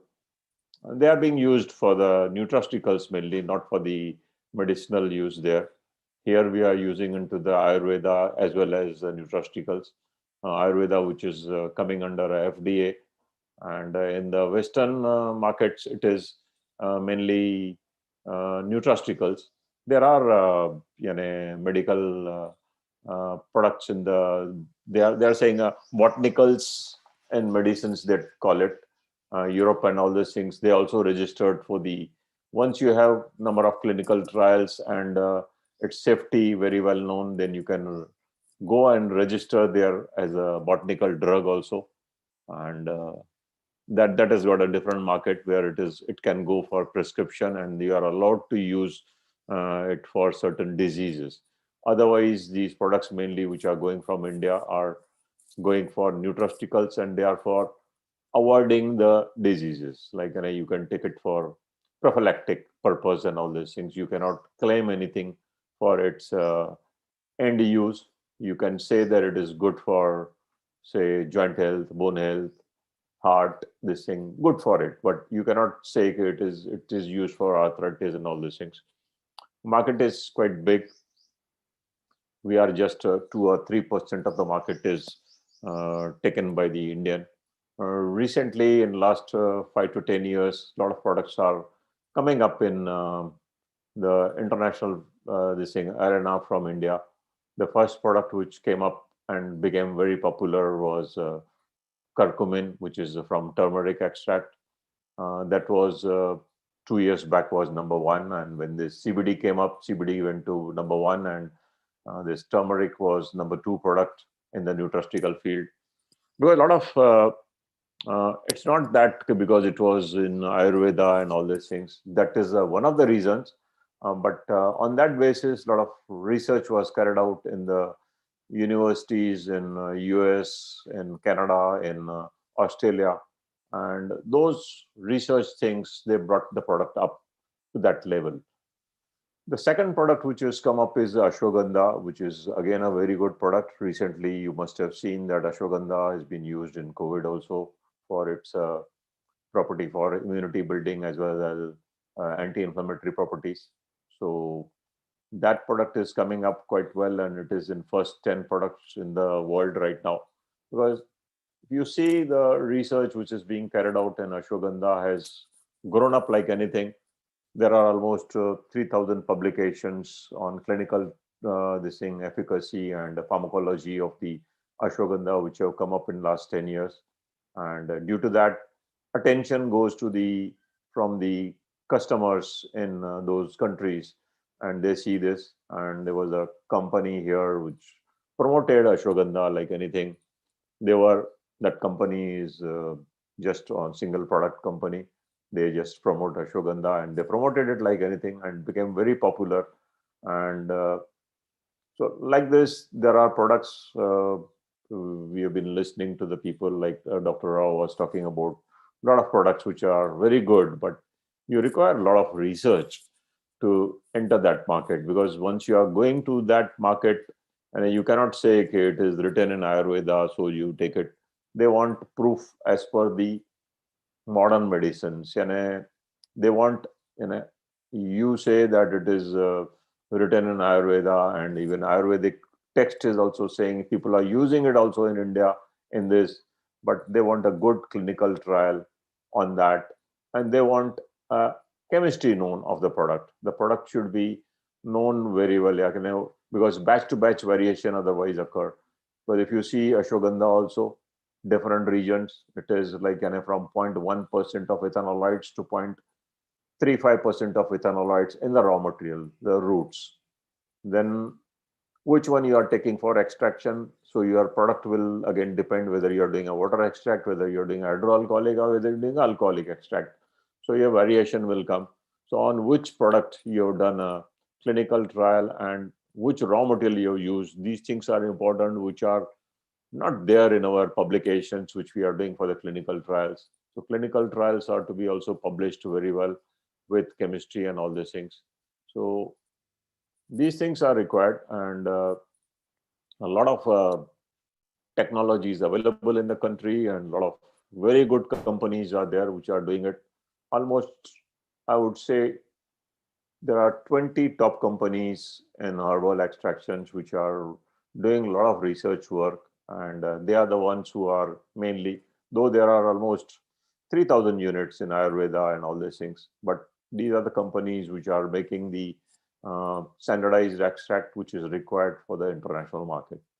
So hopefully more and more people will come up, and they'll take up more and more research in these products, so they become popular in the Western world. So it's, and again, when we are talking about this any collaborations and all these things, we require a lot of collaborations in this, and little difficulties are there, because nowadays the Biodiversity Act has got a lot of regulations in place, and sending the material for research to the Western countries is becoming more and more difficult. And once you are not sending the material for research in those Western countries, um, they'll not buy the material. So making it popular will become difficult. And we have to open up the field.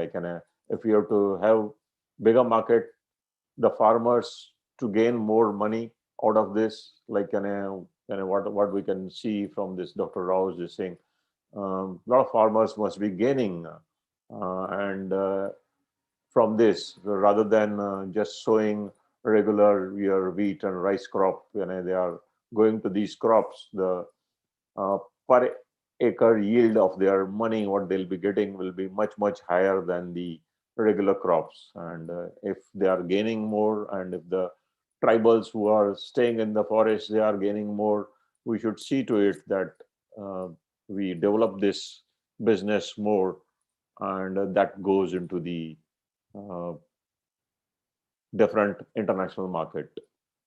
So Chef Excel is helping a lot of people to understand this, and Even if you are not members, you are writing to Chef Excel.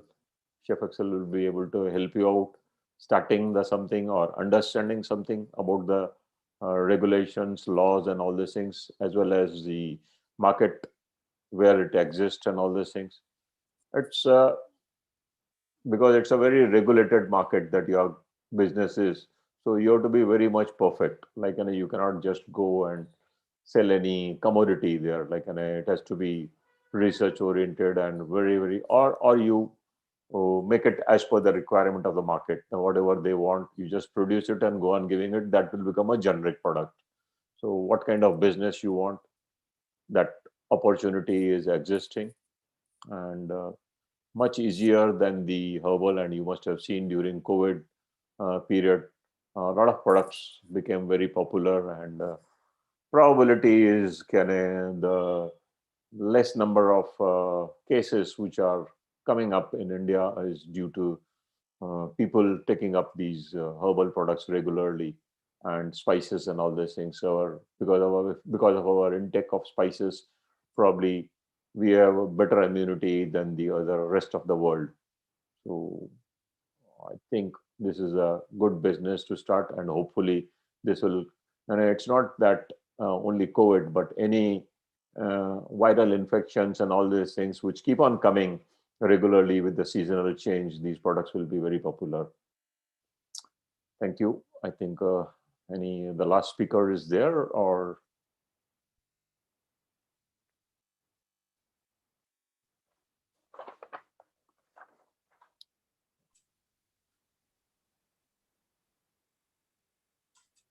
yeah. Somaya, the speaker has come, or he's joining. So there is some technical difficulty, so we could not connect him. So we may conclude the session. If anybody else have any question or any query or something to say, otherwise we can conclude the session. And for lunch break, whereas the other venue, its program is going on, the participant may join there as well. Anybody has got questions, or should I conclude the thing? Okay, I don't see any question answers. Thank you very much for joining this, and all the speakers. I thank you very much for a very good session, and your inputs, which will be very, very helpful to the participants. Thank you. Thank you very much. Thank you. Thank you so much.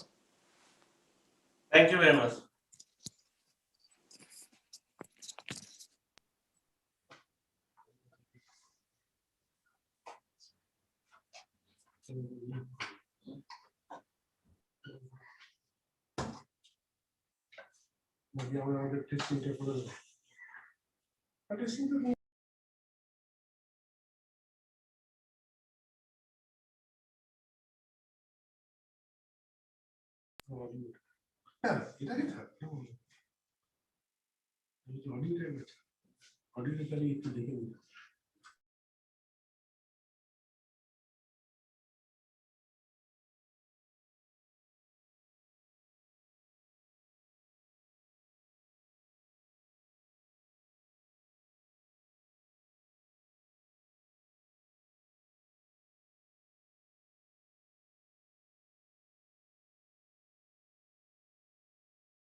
Dr. Bala.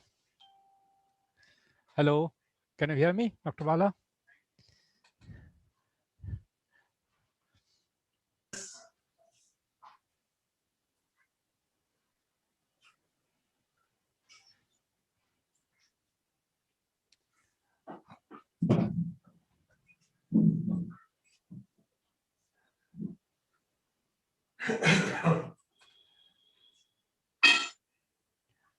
Hello doctor বালা। হ্যাঁ, ওই সেশনেও শেষ হয়ে গেল ওদের early. আমরা ছিলাম, দেখলাম, আর তো কিছু করার নেই, কারণ আরেকজন ভদ্রলোক নেই। হ্যাঁ, মানে আরেকটা সেশন ছিল, আরেকটা সেশনেও আর্লি শেষ হয়ে গেল। আরেকজন যদি থাকতো ভালো হতো, তার কারণ তাহলে আমাদের আপনার টাইমটা একদম আপনি যেরকম চেয়েছিলেন, মানে মোটামুটি একটা 40-45 অব্দি হয়ে যেত। হ্যাঁ, মানে আরেকটা সেশন যেটা হচ্ছিল প্যারালাল, সেটাও আর্লি শেষ হয়ে গেল।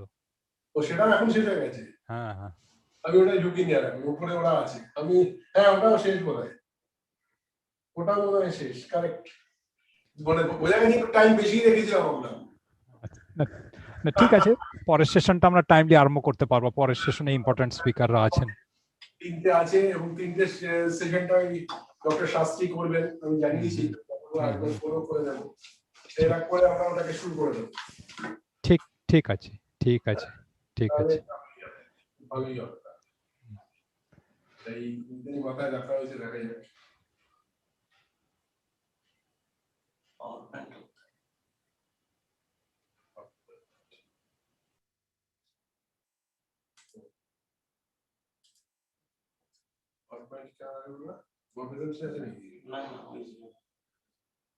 Liquor on the here will resume at 3.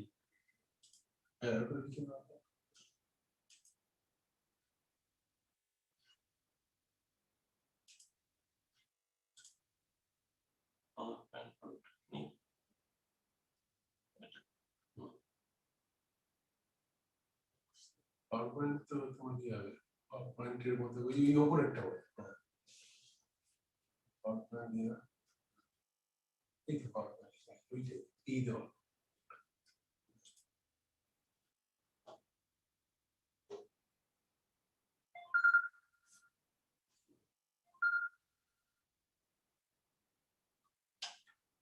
আচ্ছা,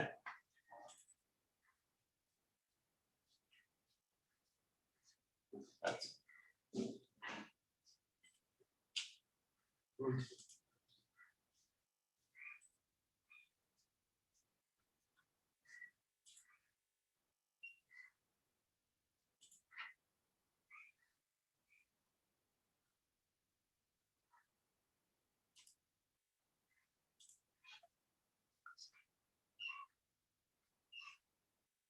Lunch break.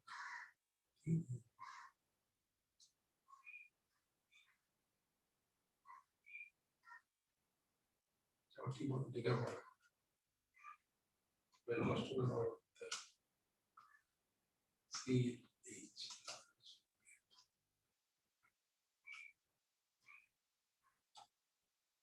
You resume at 3.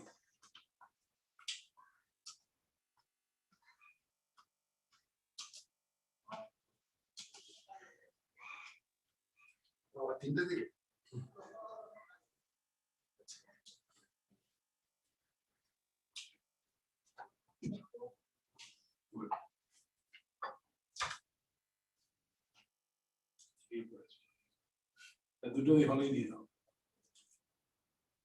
ওই হলটায় তুমি করিয়ে দিও।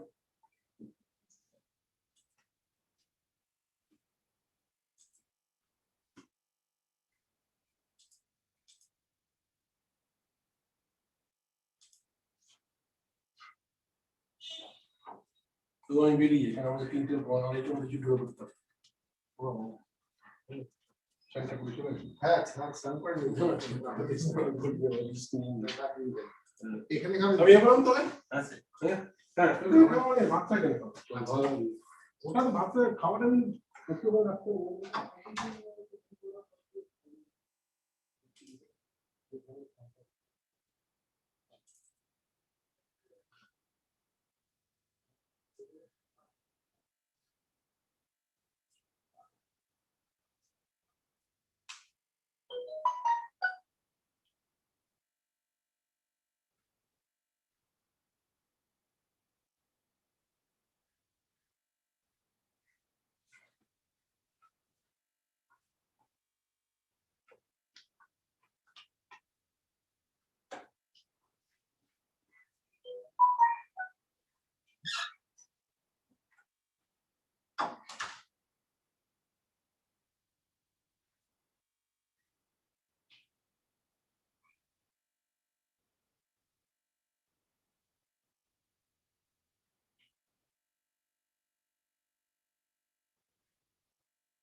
কোন ঘরে কেন এখানে বসে খাবে না ঠিক আছে তাড়াতাড়ি চলে আসবে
এটা কার মাছ?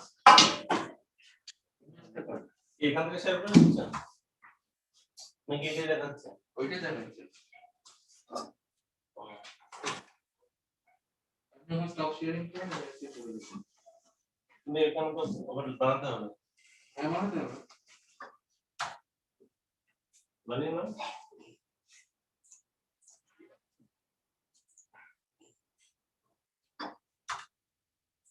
স্যার এখানে স্যার অসুবিধা আছে? ছেড়ে দাও তো। এই মাছটা কার?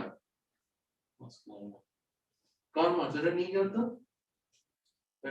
কার মাছ রেখেছে? প্রথম ওটা কার হবে?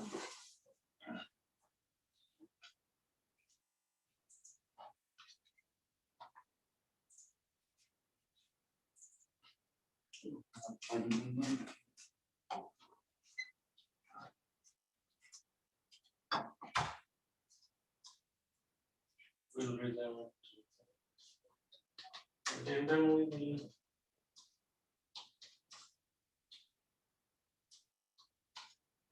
Hold for it. Hold for it.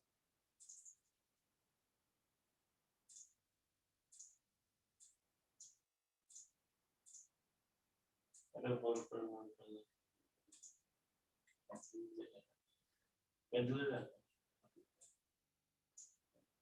এই প্রোগ্রাম শিডিউলটা দেখুন।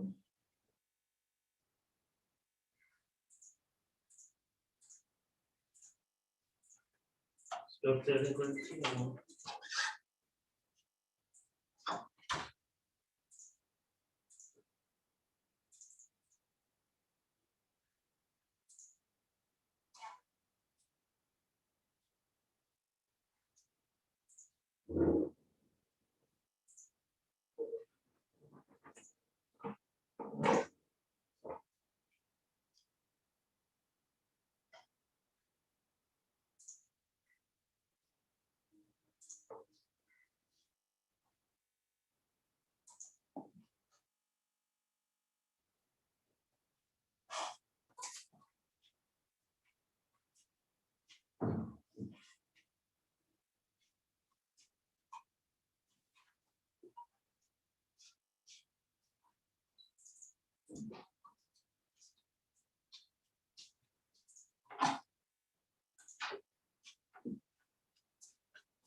মাউসটা সরিয়ে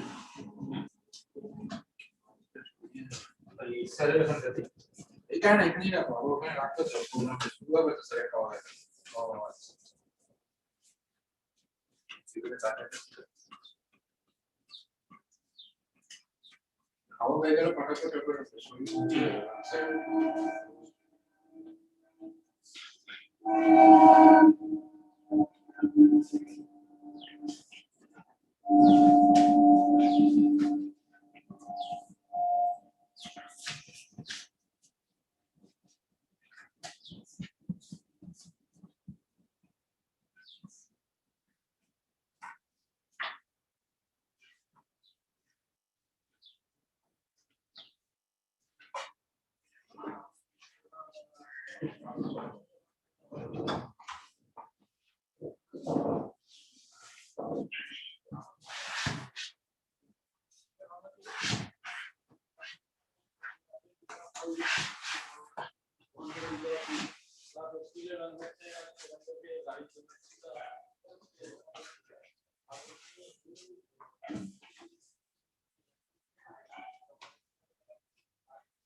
space bar. See, you're unmuted. Temporarily unmuted. Actually.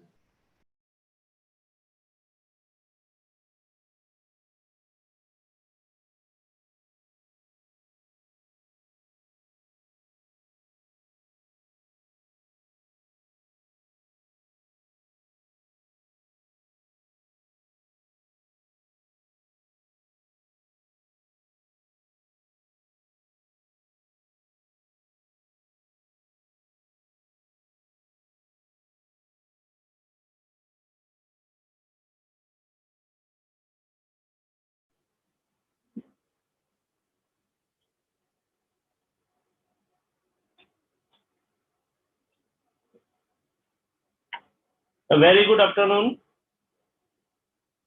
Am I audible? Yes.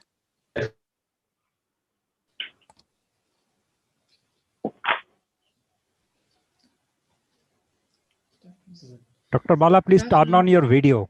Your video is off. Yeah, it's okay.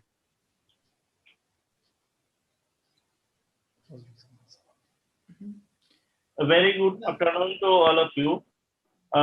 As we have business session on possibility of overseas collaboration and investment opportunities. This is a broad area, and to the other session, we have a distinguished chairperson, Dr. Dilip Ghosh, who is the director, NutriConnect from Sydney, Australia. So he is live from Australia. I'll give a brief introduction of him. Though he is familiar to you as yesterday, he has given his keynote address. He is basically, he has done his doctoral from India and postdoc from Tufts University, Boston. And in his career, he has published more than 100 papers. And especially, he has 2 books. First one is Pharmaceutical to Nutraceutical. That is a paradigm shift in disease prevention and natural medicine. Its clinical efficacy, safety, and quality.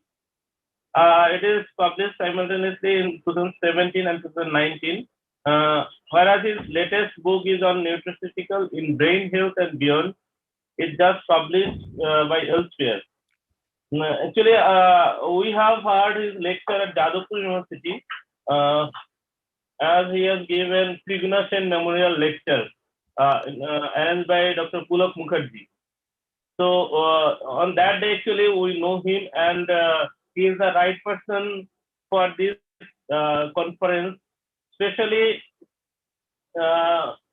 this nutraceutical part. And our speakers, Mr. Shivaji Dasgupta, who is Director Janus Life Sciences, Mr. Hikmatullah Alarov is Director the Company of Experimental Pharmaceutical. He is from Uzbekistan. And Mr. Rajagopal JK is the Director of Dr. DRP Research and Pharmaceutical. Though Dr. DP Singh was there, but at last moment he is traveling, so he may not join. So now may I request Dr. Dilip Ghosh to chair the session and moderate the discussion. At the same time, sir, as yesterday you have less time, if you have something to speak, you can cover it today. Sir, over to you. Sure. Thank you, Dr. Bala. Good afternoon and good day to everybody. It is my pleasure to chair this session because the topic of this session, that is the international collaboration and investment opportunity in India. This is close to my heart also. And I have been working in this area for decades. I am one of the experts in India market entry. So we are helping overseas companies to enter into India, not only in the marketing area, manufacturing, different areas of nutraceutical business. So from that perspective, I think we have experienced a lot of challenges in India. because we all know there are huge opportunity in India. But at the same time, there are a lot of challenges. So maybe in between lecture, I will discuss these challenges, and you are the best person to highlight these challenges and how to overcome these challenges. So today we have just I heard we have three presenters, two from India and one from Uzbekistan. Our first speaker, Mr. Shivaji Dasgupta. So he is by training, he is an engineer and has worked in a senior position as internationally reputed group, including Tata Group for 35 years. He has considerable experience in international and domestic marketing, project management for the new and innovative product and projects. Currently, Mr. Shivaji is responsible for marketing, diversification, and purchasing function at Janus Life Sciences, Kolkata. So I welcome Mr. Dasgupta to deliver your presentation. Thank you, Dr. Ghosh, and good evening to you in Sydney, and good day to all participants spread across the globe. Thank you, Jadavpur University and team RCFC NMPV, led by Dr. Mujumdar, for providing us this opportunity to discuss the possibility of overseas collaboration and investment opportunities in the area of medicinal plants used in lifestyle products. I'll take a brief while to introduce our company to you. Janus Life Sciences is based in Kolkata. We are focused into R&D and commercialization of products that are safe to humans and safe for the environment. The management team is led by Mr. Shantanu Chakraborty, who is well known for his pioneering work in stevia. The second person in the company, in the management team, is Mr. Abhay Somani, who is a chartered accountant by training and an entrepreneur at heart. Entrepreneur for good, innovative, and environmentally safe products at heart. Coming to our bouquet of products that we have, the first and foremost is stevia. In stevia, we introduced formulations in the market first, then did backward integration, worked our way into extraction systems, and then are supporting the farmland for putting up the farming of stevia and then extraction of the stevioside at the farm gates. We think and we believe that this is the best way of promoting stevia, which is the healthy sweetener. Incidentally, we were the first company in India to introduce stevia in the market, thanks to Mr. Shantanu's untiring efforts over the last 1 decade. If we look at stevia, stevia is a product that is into a growing market phase. Cultivation of stevia is remunerative.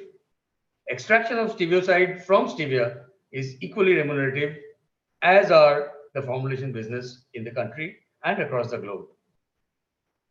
Our experience in the formulation business over the last 5 years has demonstrated that if the product is good, and in this case, the goodness of the product means it does not have the aftertaste normally associated with stevia.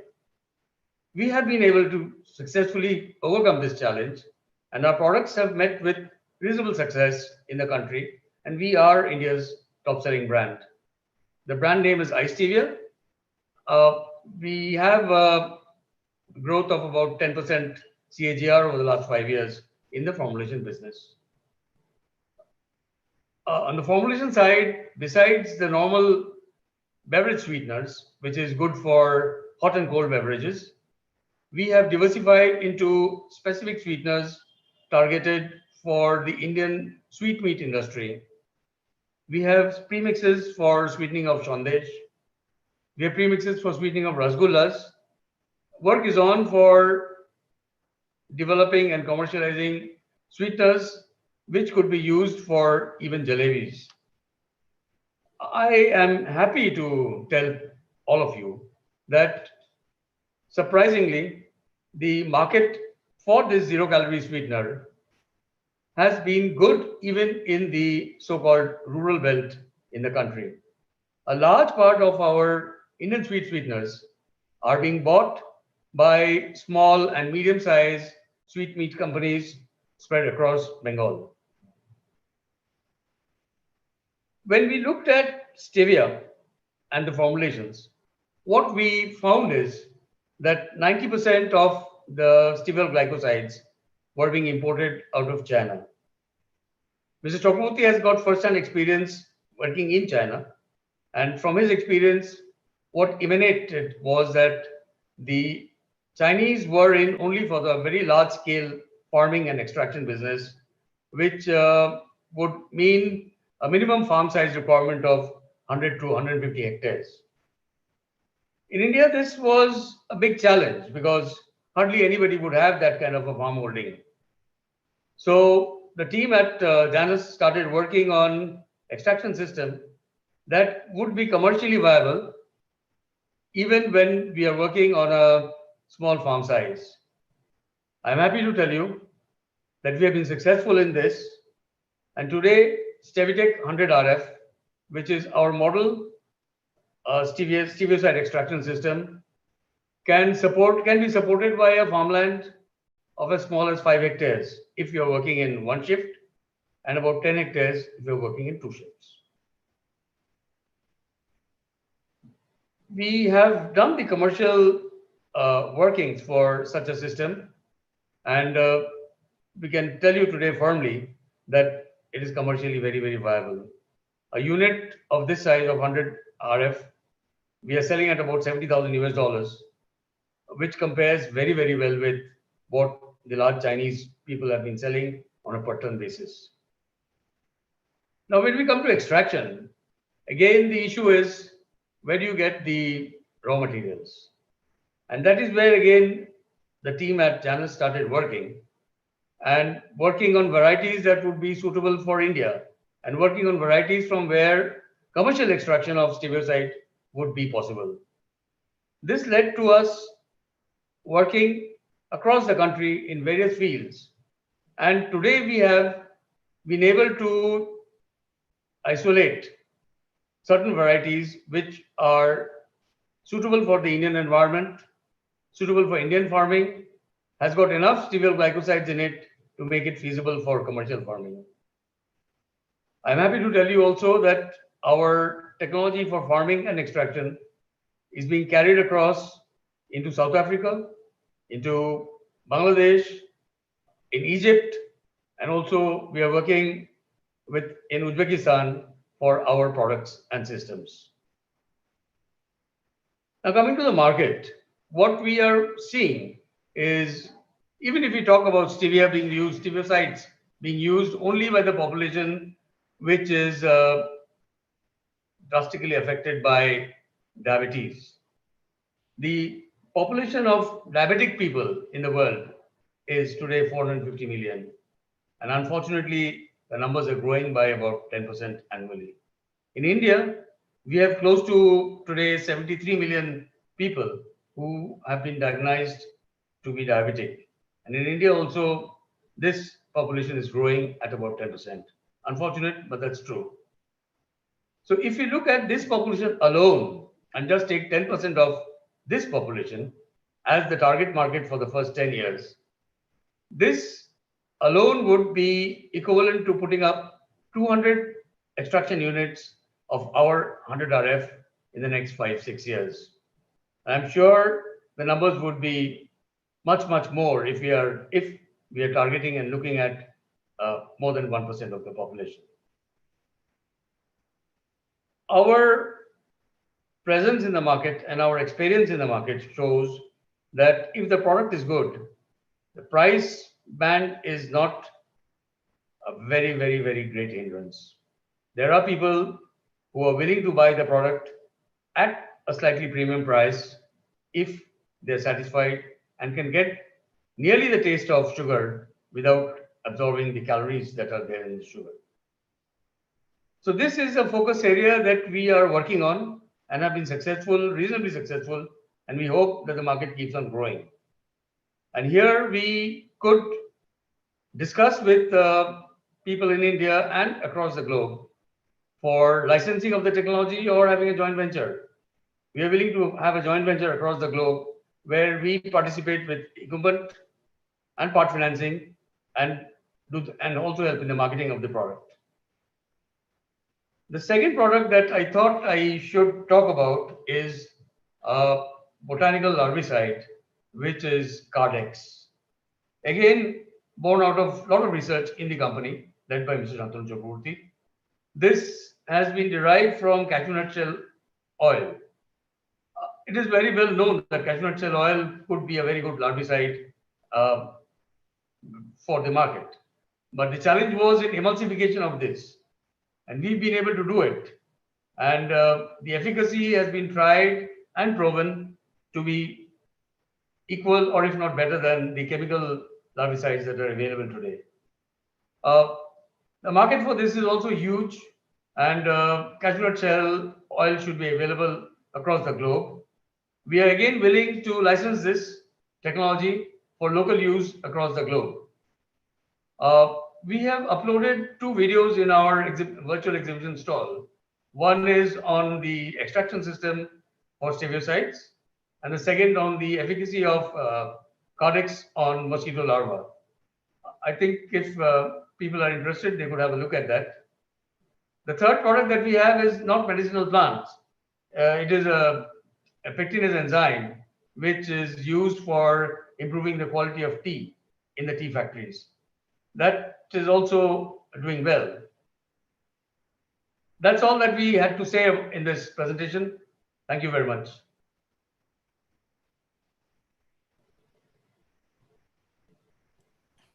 Thank you, Mr. Dasgupta, for elucidating your company's activities, especially in this stevia. I would request the participant, if you have any question, you can write your question in the chat box or Q&A box also. So before moving to the next speaker, I have a few things to ask from you. You have any investment plan or investment that to attract the overseas, because stevia is a big market now, and it is growing every year. And India is one of the place after China, so you can attract many overseas partner to India. You have any plan to implement this? We have a broad plan for this, but we've still not worked our numbers for investing, for inviting offshore suppliers or offshore partners for this venture. But what we are looking at is we would be supporting this industry with our technology and our equipment and systems for the initial stages. And if we have partners coming in from overseas with your acumen and your knowledge, they're most welcome. We can work together. And are you using the latest formulation technology also? Because there are so many different varieties of stevioside. So A, B, C, D, and many. Yes, what we found is, again, coming to the end side, the formulation side demands that we have more of Rebe than the other glycosides. So what we've been trying to isolate in the seedlings and saplings itself is varieties which have at least 10% total steviol glycosides, of which 50% is riboside A. This makes the entire game commercially viable. Okay, sure. Thank you, Mr. Dasgupta. So if we move to the next speaker, Mr. Hikmatullah Aloy Rov. So he is a director at Experimental Pharmaceuticals, Stevia Alois Roxon, and Mr. Hikmatullah from Republic of Uzbekistan. Please.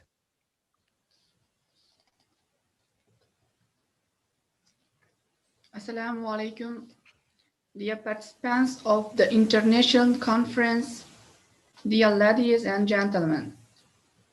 We are very pleased to be participating in the international conference on medicinal plants used in lifestyle products. Because today we can say with pleasure that all the blessings created by Allah are priceless and dear to us human beings. Now, with your permission, let us present our presentation on the development and prospects of medicinal plant Stevia surkhan in Uzbekistan.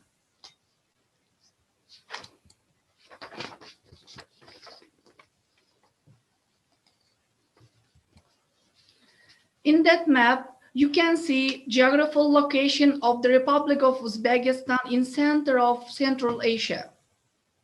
Nowadays, the country's population in Uzbekistan is 34.5 million.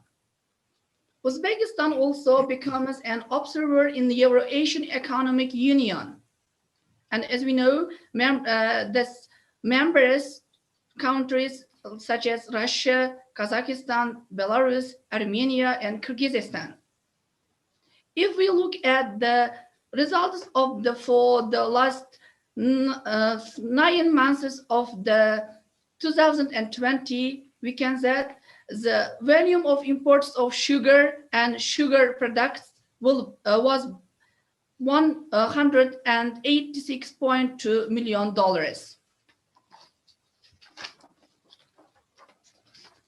If we talk about this relationship with Uzbekistan and India, meeting of the President of the Republic of Uzbekistan, Shavkat Miramonovich Mirziyoyev, with the President of the Republic of India, Ramnath Kovind, and Prime Minister Narendra Modi. India today is rapidly developing global country that is strengthening its position in the world economy. We appreciate the current pace of Uzbek-Indian relations, which is becoming more active as a result of our high-level meetings. I am confident that this visit and our fruitful talks will take our strategic partnership to a new level, said that the Shavkat Miramonovich Mirziyoyev, President of the Republic of Uzbekistan. And also, the President of Republic of Uzbekistan took part in the Vibrant Gujarat International Investment Summit. It is well known that the 2nd century BC, the Indian land was connected with Central Asia by the Great Indian Road. Today, the creation of reliable trade and transport communication between the Central and South Asian markets is more important than ever. We are discussing the Trans-Afghan Railway project. In the future, this road will provide access to the South Asia, including India, through the port of Chakbahar. The most favorable condition will be created to attract investors to Uzbekistan. Uzbekistan is primarily interested in the implementation of promising projects in the chemical industry and energy, pharmaceuticals, textiles, leather, and the footwear, chemical industry, and tourism also.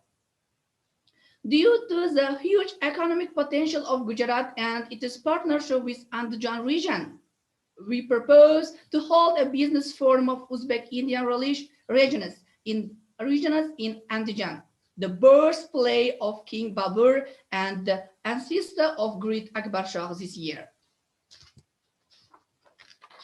In Uzbekistan, to establish stevia cluster, which will process local raw materials grown in the plantation of medicinal stevia and supply products to the pharmaceutical and food industry. In this presentation, you can see local seed stevia surkhan, and next stevia seedling is grown from seed, and you can see also perennial stevia plantation and stevia raw material ready for processing, and stevia sweet life tea, and raw material packaging technology.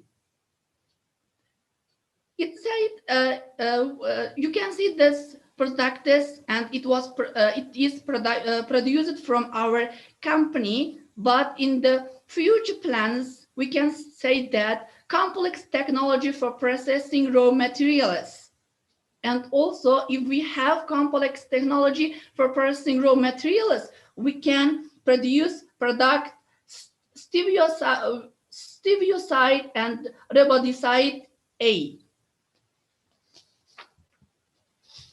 And let me talk about brief information about the experimental from stevia olayorahun.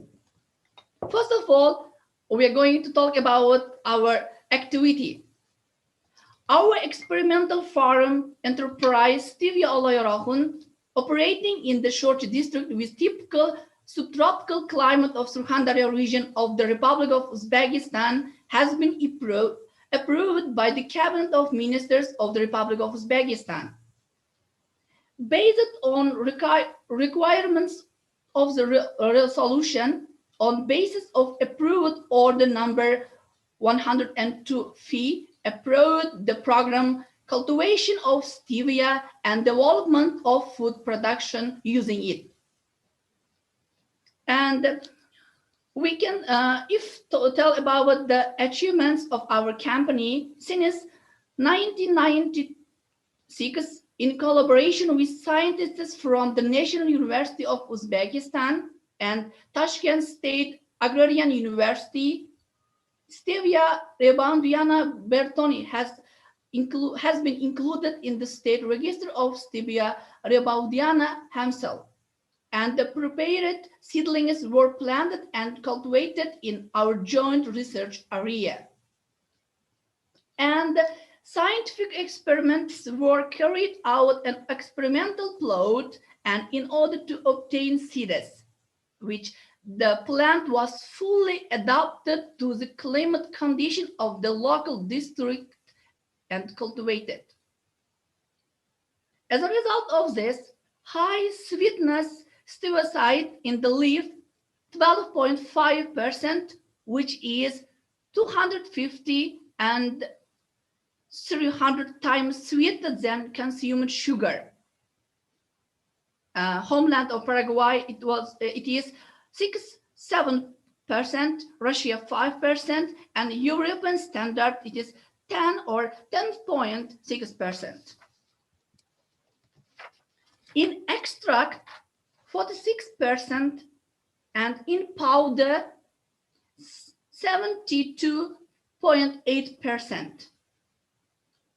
Perennial yield in the fourth year increases to 1.5 and 2 tons, and in subsequent years 2.5 and 3 tons steam and quantity. The new local form of stevia surkhan resistant to frost up to -14 degrees. Blooming naturally in the field and producing quality seeds was one of the first in the country.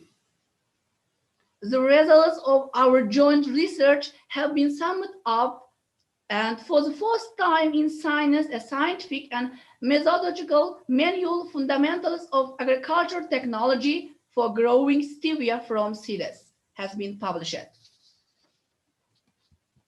And if we talk about expert, also we have some achievements. For example, zest on this basis contract number 0240 for the first crop of the Slovak Republic, agricultural stevia spol CRO was exported.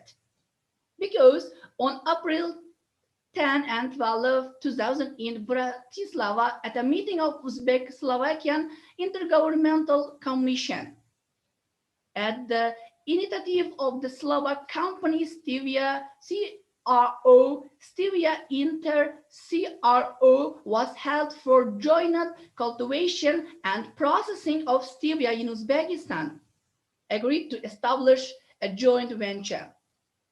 However, the joint venture was not created because local government has instructed us to plant cotton and wheat on the land and set aside for planting stevia.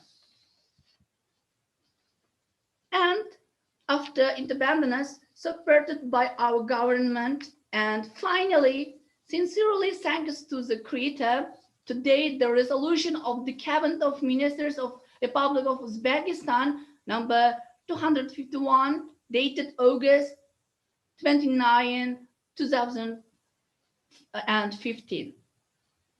And in accordance with the order number 1574 XX given by the President of Republic of Uzbekistan, Shavkat Miromonovich Mirziyoyev, during his visit to Surxondaryo region on February 10-12, 2017. Also, in accordance with the requirements of decree of the President of Republic of Uzbekistan, number PP 4670, dated 4th October 2020.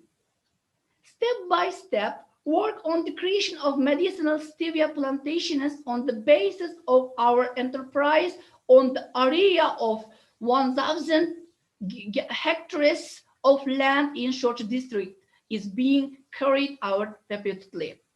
And Shavkat Mirziyoyev, who President of Republic of Uzbekistan, said that on 1,000 hectares of land, plantation of stevia, unique medicinal culture will be created for the pharmaceutical and food industries in the Sochi district. And our stevia Surkhan company also participate in a lot of innovation week.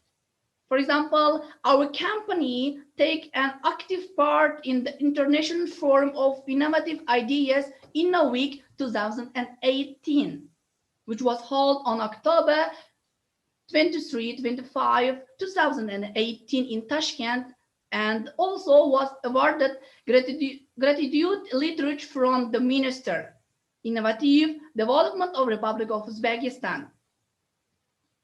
Also on October 21, 2019, the winner of competition for innovative projects of ministry certificate for the project creation of a cluster of stevia plantations in the Sochi district, processing of raw materials in industries supplied to pharmaceutical and food industries, export was given. And in this picture, you can see Tashkent Forum of International Innovative Ideas in a week 2018.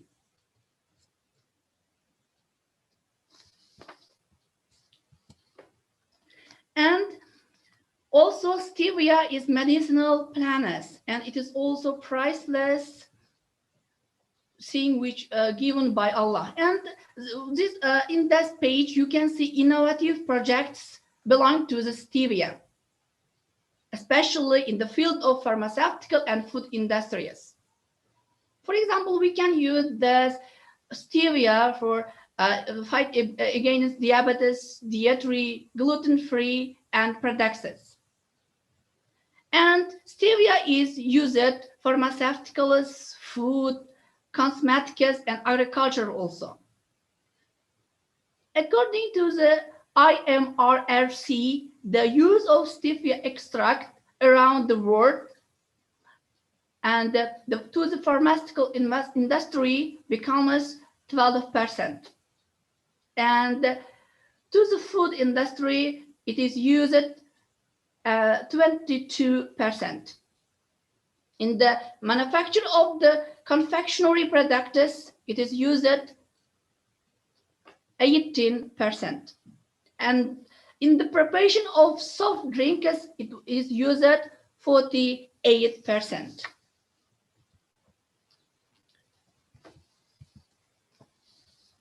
At the moment, stevia plantation have been created. Raw materials have been prepared for industrial processing.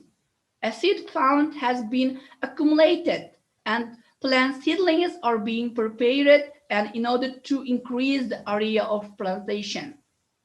However, thanks to partial processing of raw materials, stevia tea and the stevia bread, rye flour and produced under the stevia sweet life trademark, which are supplied to pharmaceutical and food industries. If we talk about the future plans, in order to expand the industrial processing of raw materials from stevia plantations at the stevia alayarahun experimental farm, we plan to produce the ingredient sweeteners stevioside and riboside A in the cooperation with developed foreign companies and provide consumers with products made from these sweeteners. And we have also partnership offer.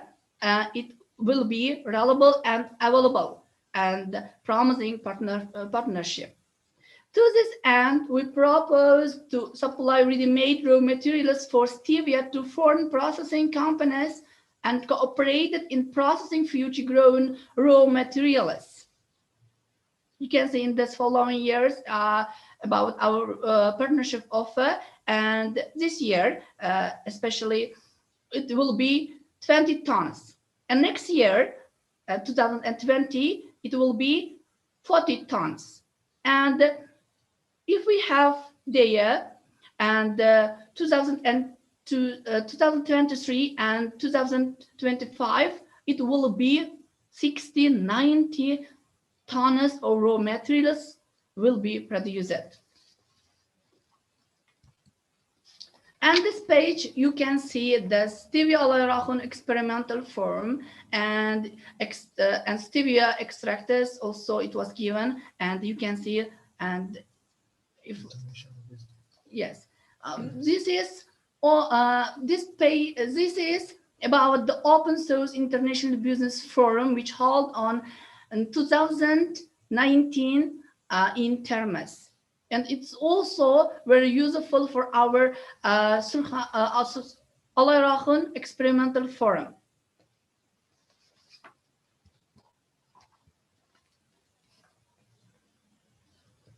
Dear participants of the national conference, in conclusion, I am pleased to inform you that stevia is a miracle of the creature's nature. Fortunately, this plant will become one of the sources guaranteeing the development of Uzbekistan in the 21st century, as well as a direct assistance to the health and longevity of all human beings, inshallah.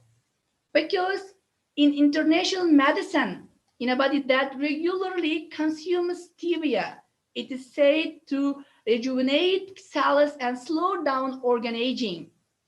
Therefore, I will invite you once again to further promising cooperation in the future to further expand the consumption of this medicinal plant of stevia in the pharmaceutical and food industries.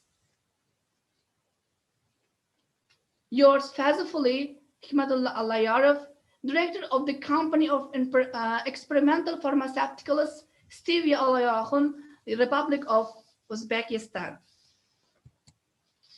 At the end of, we can say, we express our gratitude to the organizer of this international conference and to our dear friend, the founder of Janus Life Sciences, Mr. Shantanu Chakraborty, for the invitation to the conference. And sincerely yours, Stevia Alayarahun, Experimental Foam Company from Uzbekistan. Thank you for your attention.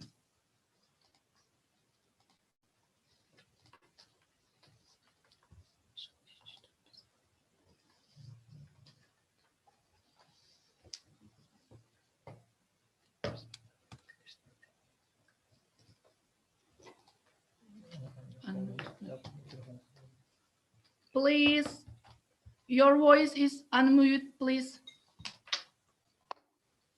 Sorry. Thank you very much for your nice presentation. I think you nicely describe your current and future plan also in this area, which is very growing and very important also. And it's nice to see the relationship with Uzbekistan with India is growing day by day. I already received many questions in our chat and Q&A box, and I will go to each speaker at the end of the presentation. Now, I invite Mr. J.K. Rajagopal. Mr. Rajagopal is the director of Dr. JRK Research and Pharmaceutical Private Limited, Chennai, a company that has long history of nearly 30 years in the field of manufacturing and marketing of well-researched and clinically effective herbal formulation in many health area like psoriasis, vertigo, immune disorder, etc. So Mr.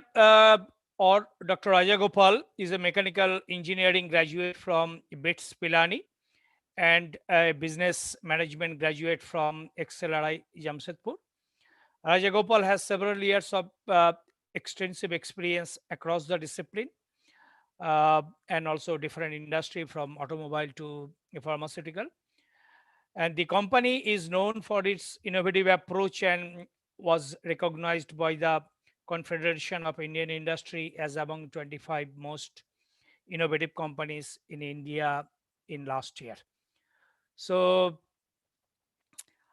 I expect very good future direction from Dr. Rajagopal. So now stage is yours. Thank you very much, Mr. Ghosh, and really happy to have a wonderful set of participants here today. And I welcome participants from Uzbekistan as well. Very happy to see people from all over the world. Thank you, ASOCAM, for organizing this event. So I do have a small presentation which I can take the team through. However, let me introduce myself and then also the company which I represent. Let me share the screen.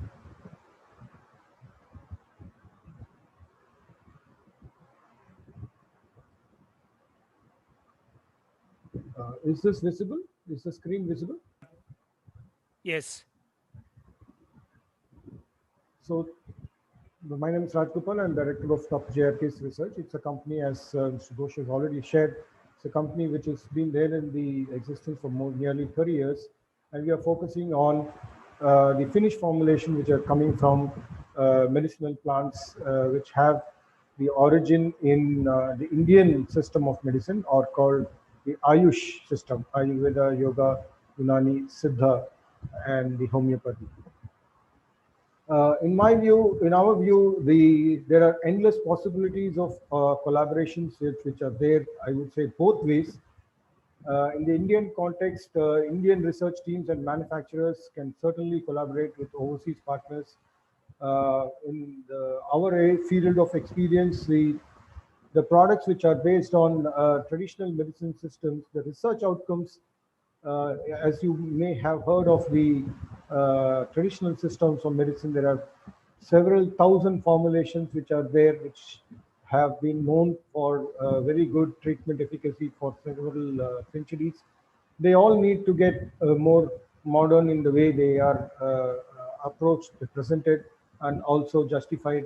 So there is a huge partnership opportunity for global players, and the Indian companies can actually reach out the benefits of this systems of medicine across the country.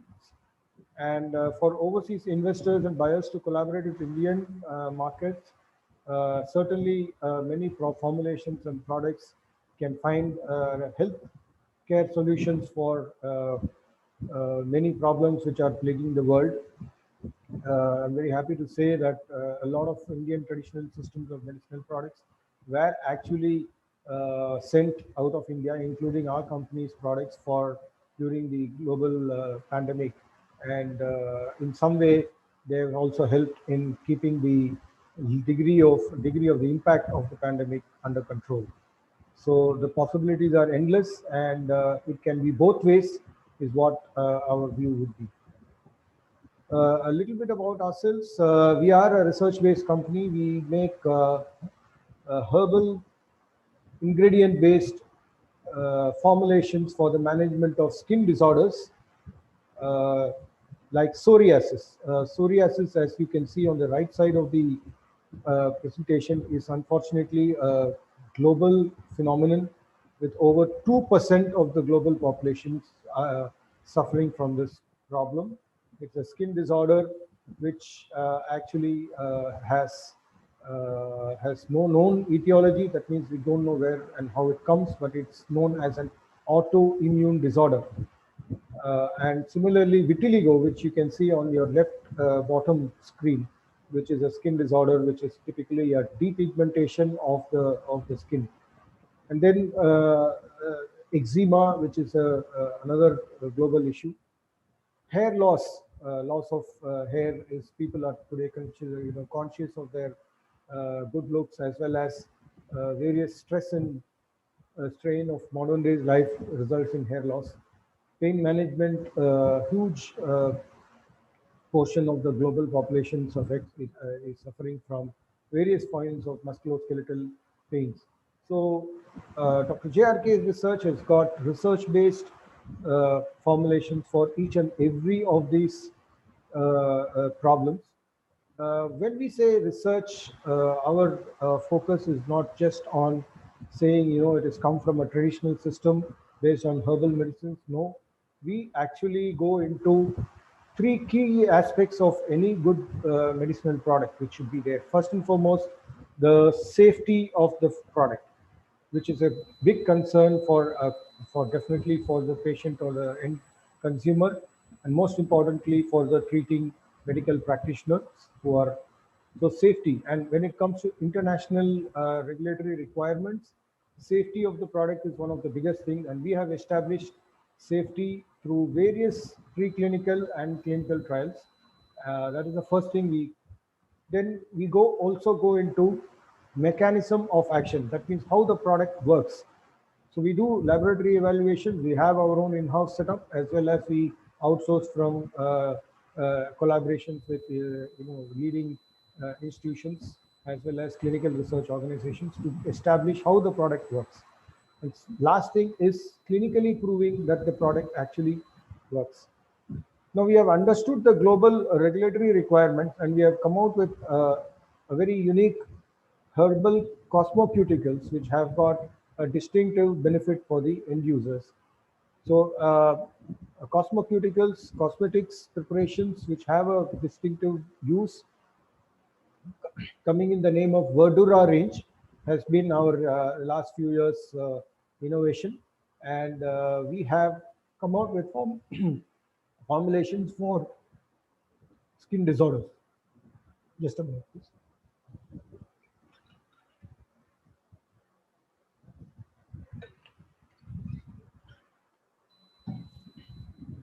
So these products have actually got approved as formulations in Malaysia, Philippines, Thailand, which is there on the ASEAN side, Mauritius, Sri Lanka, Bangladesh in the Asian side, and then Jordan, Israel, Yemen, United Kingdom, and a number of individual well-satisfied patients who have been there, who have been buying these products across the world. And all the Verdura range is useful for psoriasis, skin disorder, vitiligo, hair loss, or dandruff, another major problem, acne, the dry skin conditions. These are very common across the globe. Now the key thing is all of them are halal certified, particularly where countries and population of countries where they are looking for certifications which can be safe for their own consumption. We are a GMP certified and ISO 9001:2015 company, and we are very pleased to say that innovation in presentation of the product to meet the global as well as the modern lifestyle is something that we are very used to. Presenting the traditional products in an innovation way, which can be making patient compliance. So, there is no point in having a traditional product which is having a very good benefit, but at the end of the day, it's not very convenient for patients. So we come out with formulations which have huge patient compliance, and therefore we have been given this recognition by the CII as well as the SME India Forum. So these are the two areas which I thought I will share. There are many gray areas which are still requiring a lot of collaboration, which should be happening across countries and also between companies from India and outside India. First and foremost, when we come to export of products or import, both the partners on either side are a little unclear about the regulatory framework. So definitely when we collaborate, it will always be a great thing to share the regulatory framework of under what category a medicinal product or a medicinal plant or a finished formulation can be taken. So we have seen in our experience the traditional medicinal systems is not very easily recognized in many countries, except a few countries. They have their own system and they have a method for approving of the products. But otherwise, cosmetic and food supplements and drugs are areas which are requiring a lot of understanding between the working partners. The market understanding is quite often assuming that, okay, what works in one country in India automatically is saleable in the other country. It's not true. So we are looking for collaborators who can actually be partners to us. And there are millions, very different ways of promoting the products. So we have our collaborators and associates in the countries which I mentioned. They have all been focusing on the ethical sales. That means they are going and presenting the medicinal products to the doctors. But today the world is going digital. So there can be very innovative ways of reaching out to the consumers through B2C and B2B offline and online platforms. Our company always focuses on long-term relationship, and therefore we are not in the trade approach as like just manufacture and sell. So we are looking for certainly a long-term collaboration. As I mentioned, psoriasis, vitiligo, eczema, hair loss, pain management, these are things. And some of the pioneering effort in our company has been on particularly on medicinal plants. I would like to refer to one medicinal plant which our company pioneered in actually identifying the therapeutic property for the skin disorder called psoriasis is a herb called Wrightia tinctoria. I'll repeat, Wrightia tinctoria is a very an innovative formulation which came in the way of skin disorder management, and it has been proven very well established, researched by our company as well as, and we have some patented formulations as well. The other ingredient which we have also evolved a formulation. I was very happy to see a presentation from stevia. Diabetes is another huge global condition. We are currently working on the introduction of a very novel research formulation by the name DCOD. DCOD stands for diabetes and comorbidities of diabetes, which we are almost in the annual of introduction. Very happy to say that our platform for this is organ protection. That means many of the problems of diabetes come up in the future years of the patient as comorbidities in the vital organs of the patient. That means kidney can be damaged, retina is damaged. Now, one of the ingredients in this had been established with very good anti-diabetic as well as antiviral property is Andrographis paniculata. I'll repeat, Andrographis paniculata. It is called Kalmeg in Ayurveda or Sanskrit, and it is called Nilavembu in Tamil. Now, I'm very pleased to say that this particular ingredient, formulation involving this ingredient has been also was originally identified for the management of viral epidemics like dengue and chikungunya. And the government of Tamil Nadu in India has actually actively, given out drugs which are useful for the keeping the check under check of dengue, chikungunya, and most recently the COVID pandemic. So one of the ingredients, andrographic spaniculata, has got very good, very wide global opportunities for the management of problems like dengue. And now our company has stood out in the research for use of this medicinal herb in the management of diabetes, type uh, uh, 2 diabetes particularly, where there is no. So we have done a lot of research. We're looking for global collaborations. Our product was already well accepted in a few countries. Certainly, our products have also been used by many small patients and consumers. So it will be very great to see and hear business opportunities on both sides to emerge. And through this platform, I really look forward to hearing from many interested people, as well as it's a very big opportunity for all companies, both in the Indian and in the global thing, on becoming more and more relevant to the international populations. We have gained a lot by ensuring that the packaging and presentation of products which meet the global and the local standards, when it comes to also understanding the variations in patient profiles. For example, we may have done a clinical trial in Indian context, in Indian conditions, but some of the learnings we also get from understanding the patient profile. So when we collaborate, certainly there are many areas which can come off hand, both for business as well as academic interests. So we have also been the only company in India to introduce the Siddha system of medicines across the world and getting recognized as a drug. So Siddha is a system of medicine which has its origin in southern part of India, Tamil Nadu, and it's a recognized system. So we have taken this as a system of medicine across the world, and we are very happy to see many of our products for psoriasis, vitiligo, and immune disorders, etc., getting global acceptance. So we'll be very happy to see how collaborations can get created and enriched and create mutually beneficial business opportunities. And there are plenty of herbs. We use more than 100 150 individual herbal products. We have gone down to the marker compounds on the phytocompounds, which are having the therapeutic properties. So certainly the world is very big, and I thank Asokan and the organizers of this session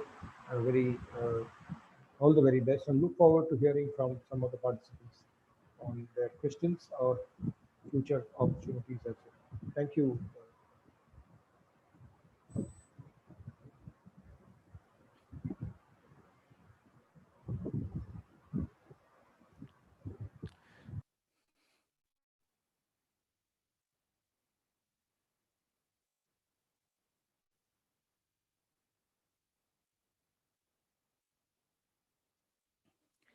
Thank you, Mr. Rajagopal. I think it's a really practical presentation from the different perspective also. As you mentioned, the crossing the regulatory barrier, that is most important in the different countries. And as I see from your slide, most of the country you entered, these are not a very strict regulatory country, except the UK. Maybe UK you entered through the food channel also.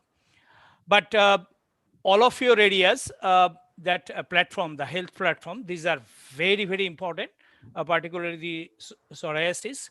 It's a global problem, huge problem, and there is no definite solution also. And I have been working with many countries, including the many Indian industry also. And it is very interesting every day, like today also, I'm exploring a new company. They are completely dedicated to the clinical research, evidence-based natural medicine. It's very interesting. We started some collaboration with Ministry of Ayush, Australia-India collaboration. We signed a couple of MOUs also, both in clinical and educational area also. And I am working with a couple of Indian companies in Australia, New Zealand, that Oceania area. If you are interested, you can contact me. We can work how you can enter first the regulatory barrier, and then that partner with the different local companies also. Thank you. I think we have 3 presentation. Dr. Singh, as Dr. Bala mentioned, he is not presenting. I have a few questions. I can go to the respective people also. Why it is not coming?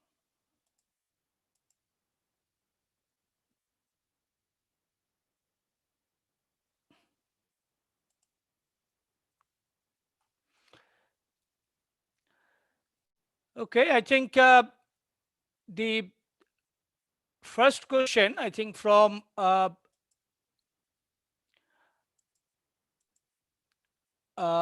Dr. Why the name is not coming? Anyway, the question is, which stevia varieties grown in India? I think if Mr. Dasgupta or Shantanu Chakraborty, you can answer.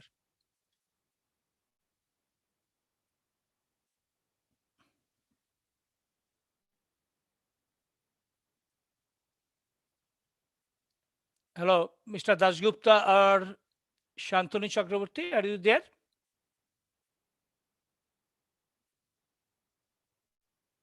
I'm Shantanu. I'm listening. Hello, your voice is not clear. Give me a second, please. Yeah, sure. Now it's okay.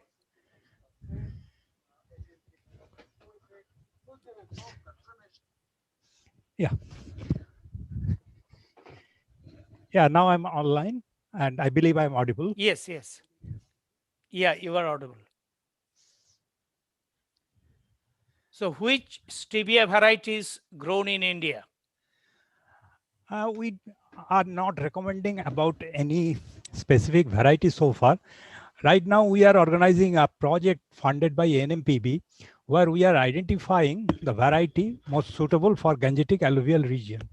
And for that, we are conducting decentralized multinational trials with 4 varieties.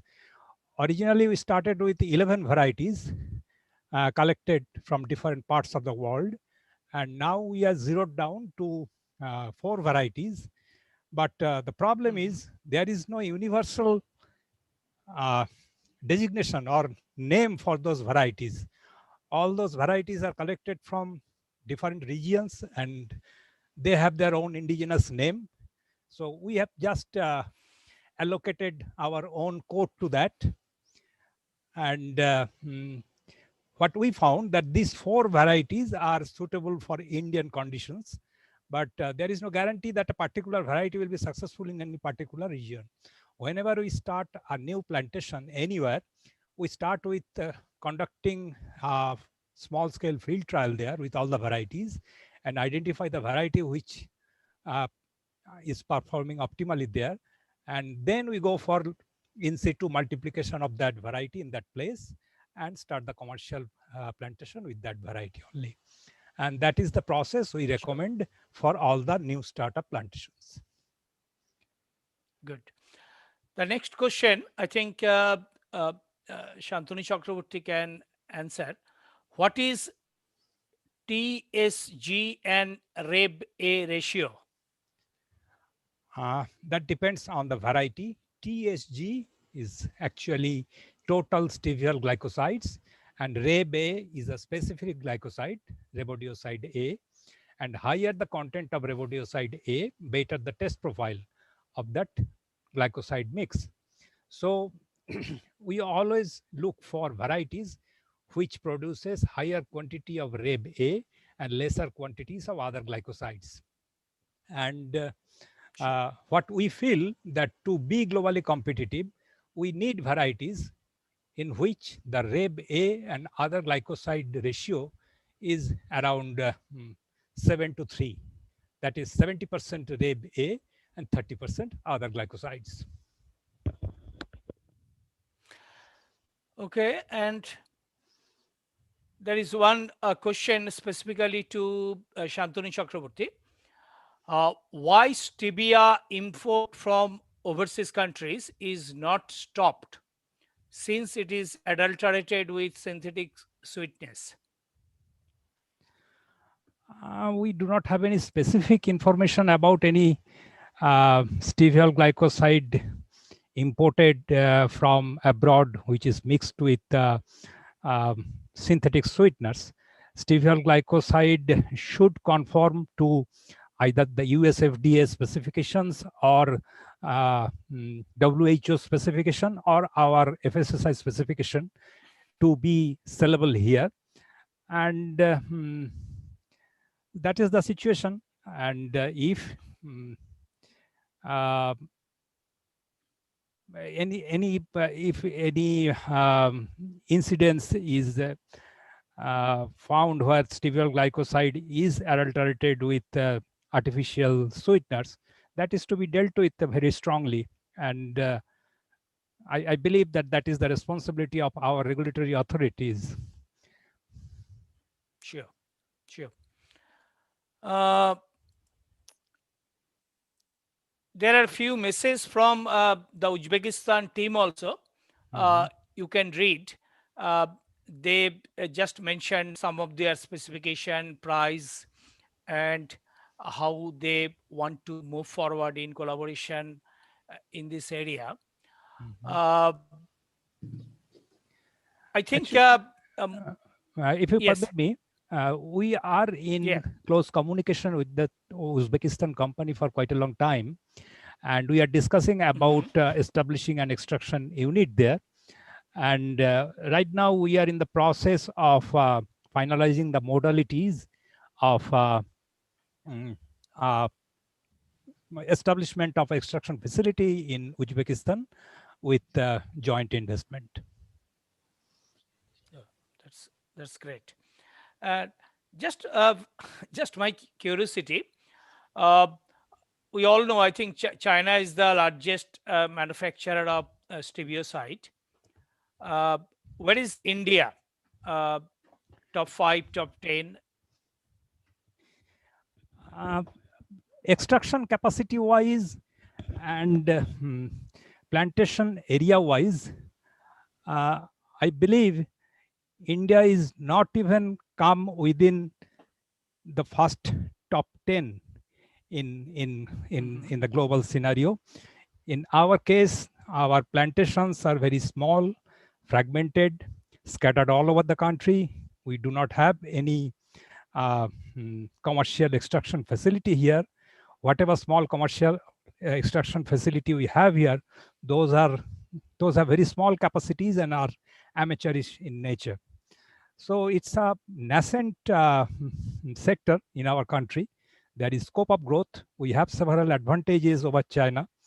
In China, because of the climate, they can take only one harvest per year for stevia, and in most of the time they end up raising stevia as an annual crop. But in India, we can raise stevia as a semi-perennial crop, and we can have no less than 5 or 6 harvests per year. And yield-wise, in all our trial, we found that the annual yield is twice than that of China. But since our sector is unorganized, we could not derive any benefit out of that.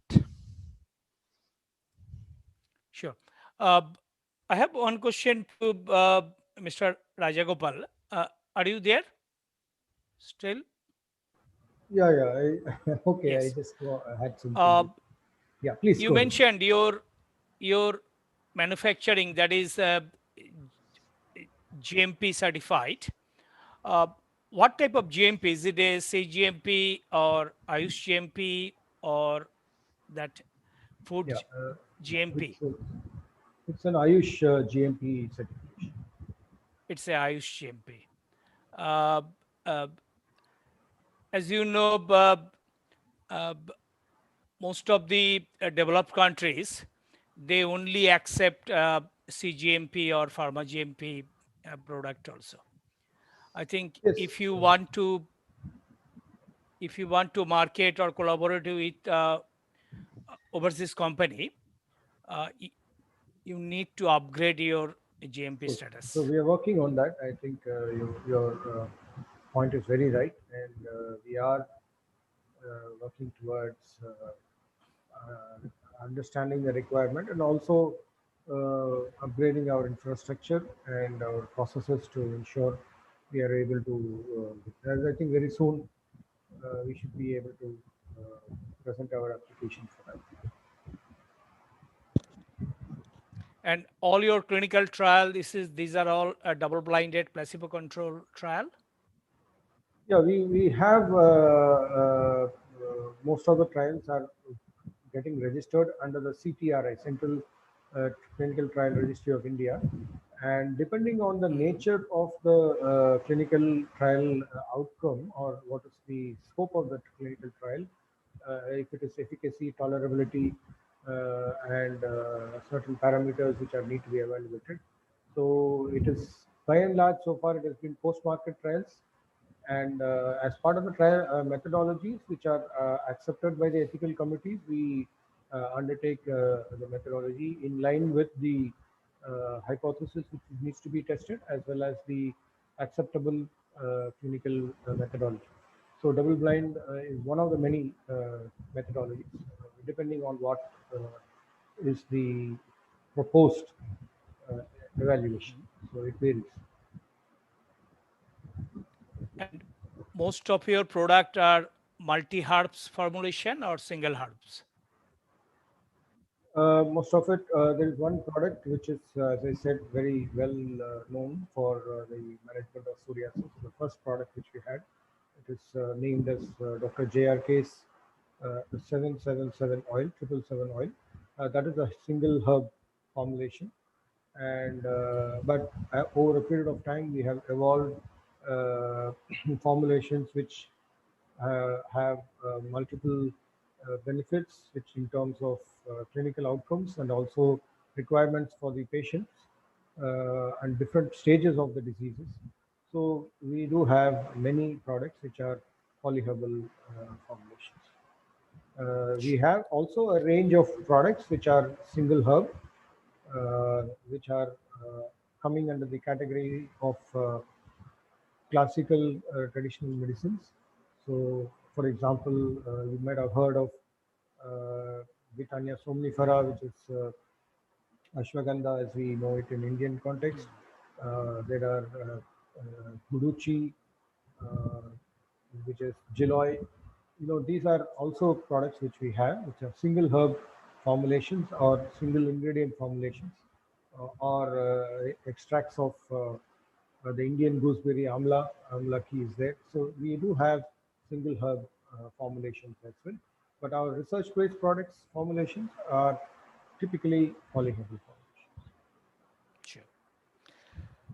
Thank you very much, all our speaker. I think we don't have any other question in the chat box or Q&A. So thank you again for all participants. By saying that, I conclude this session. Thank you. Thank you very much. And would you like to add something, Dr. Bala?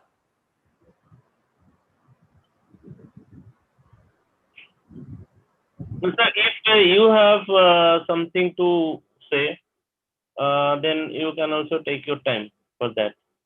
Otherwise, we can conclude it. No, I think what I want to say, I already discussed with the speaker also. I think we can conclude this session.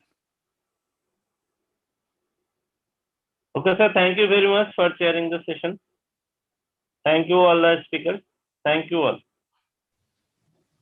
My pleasure. Thank you. Thank you.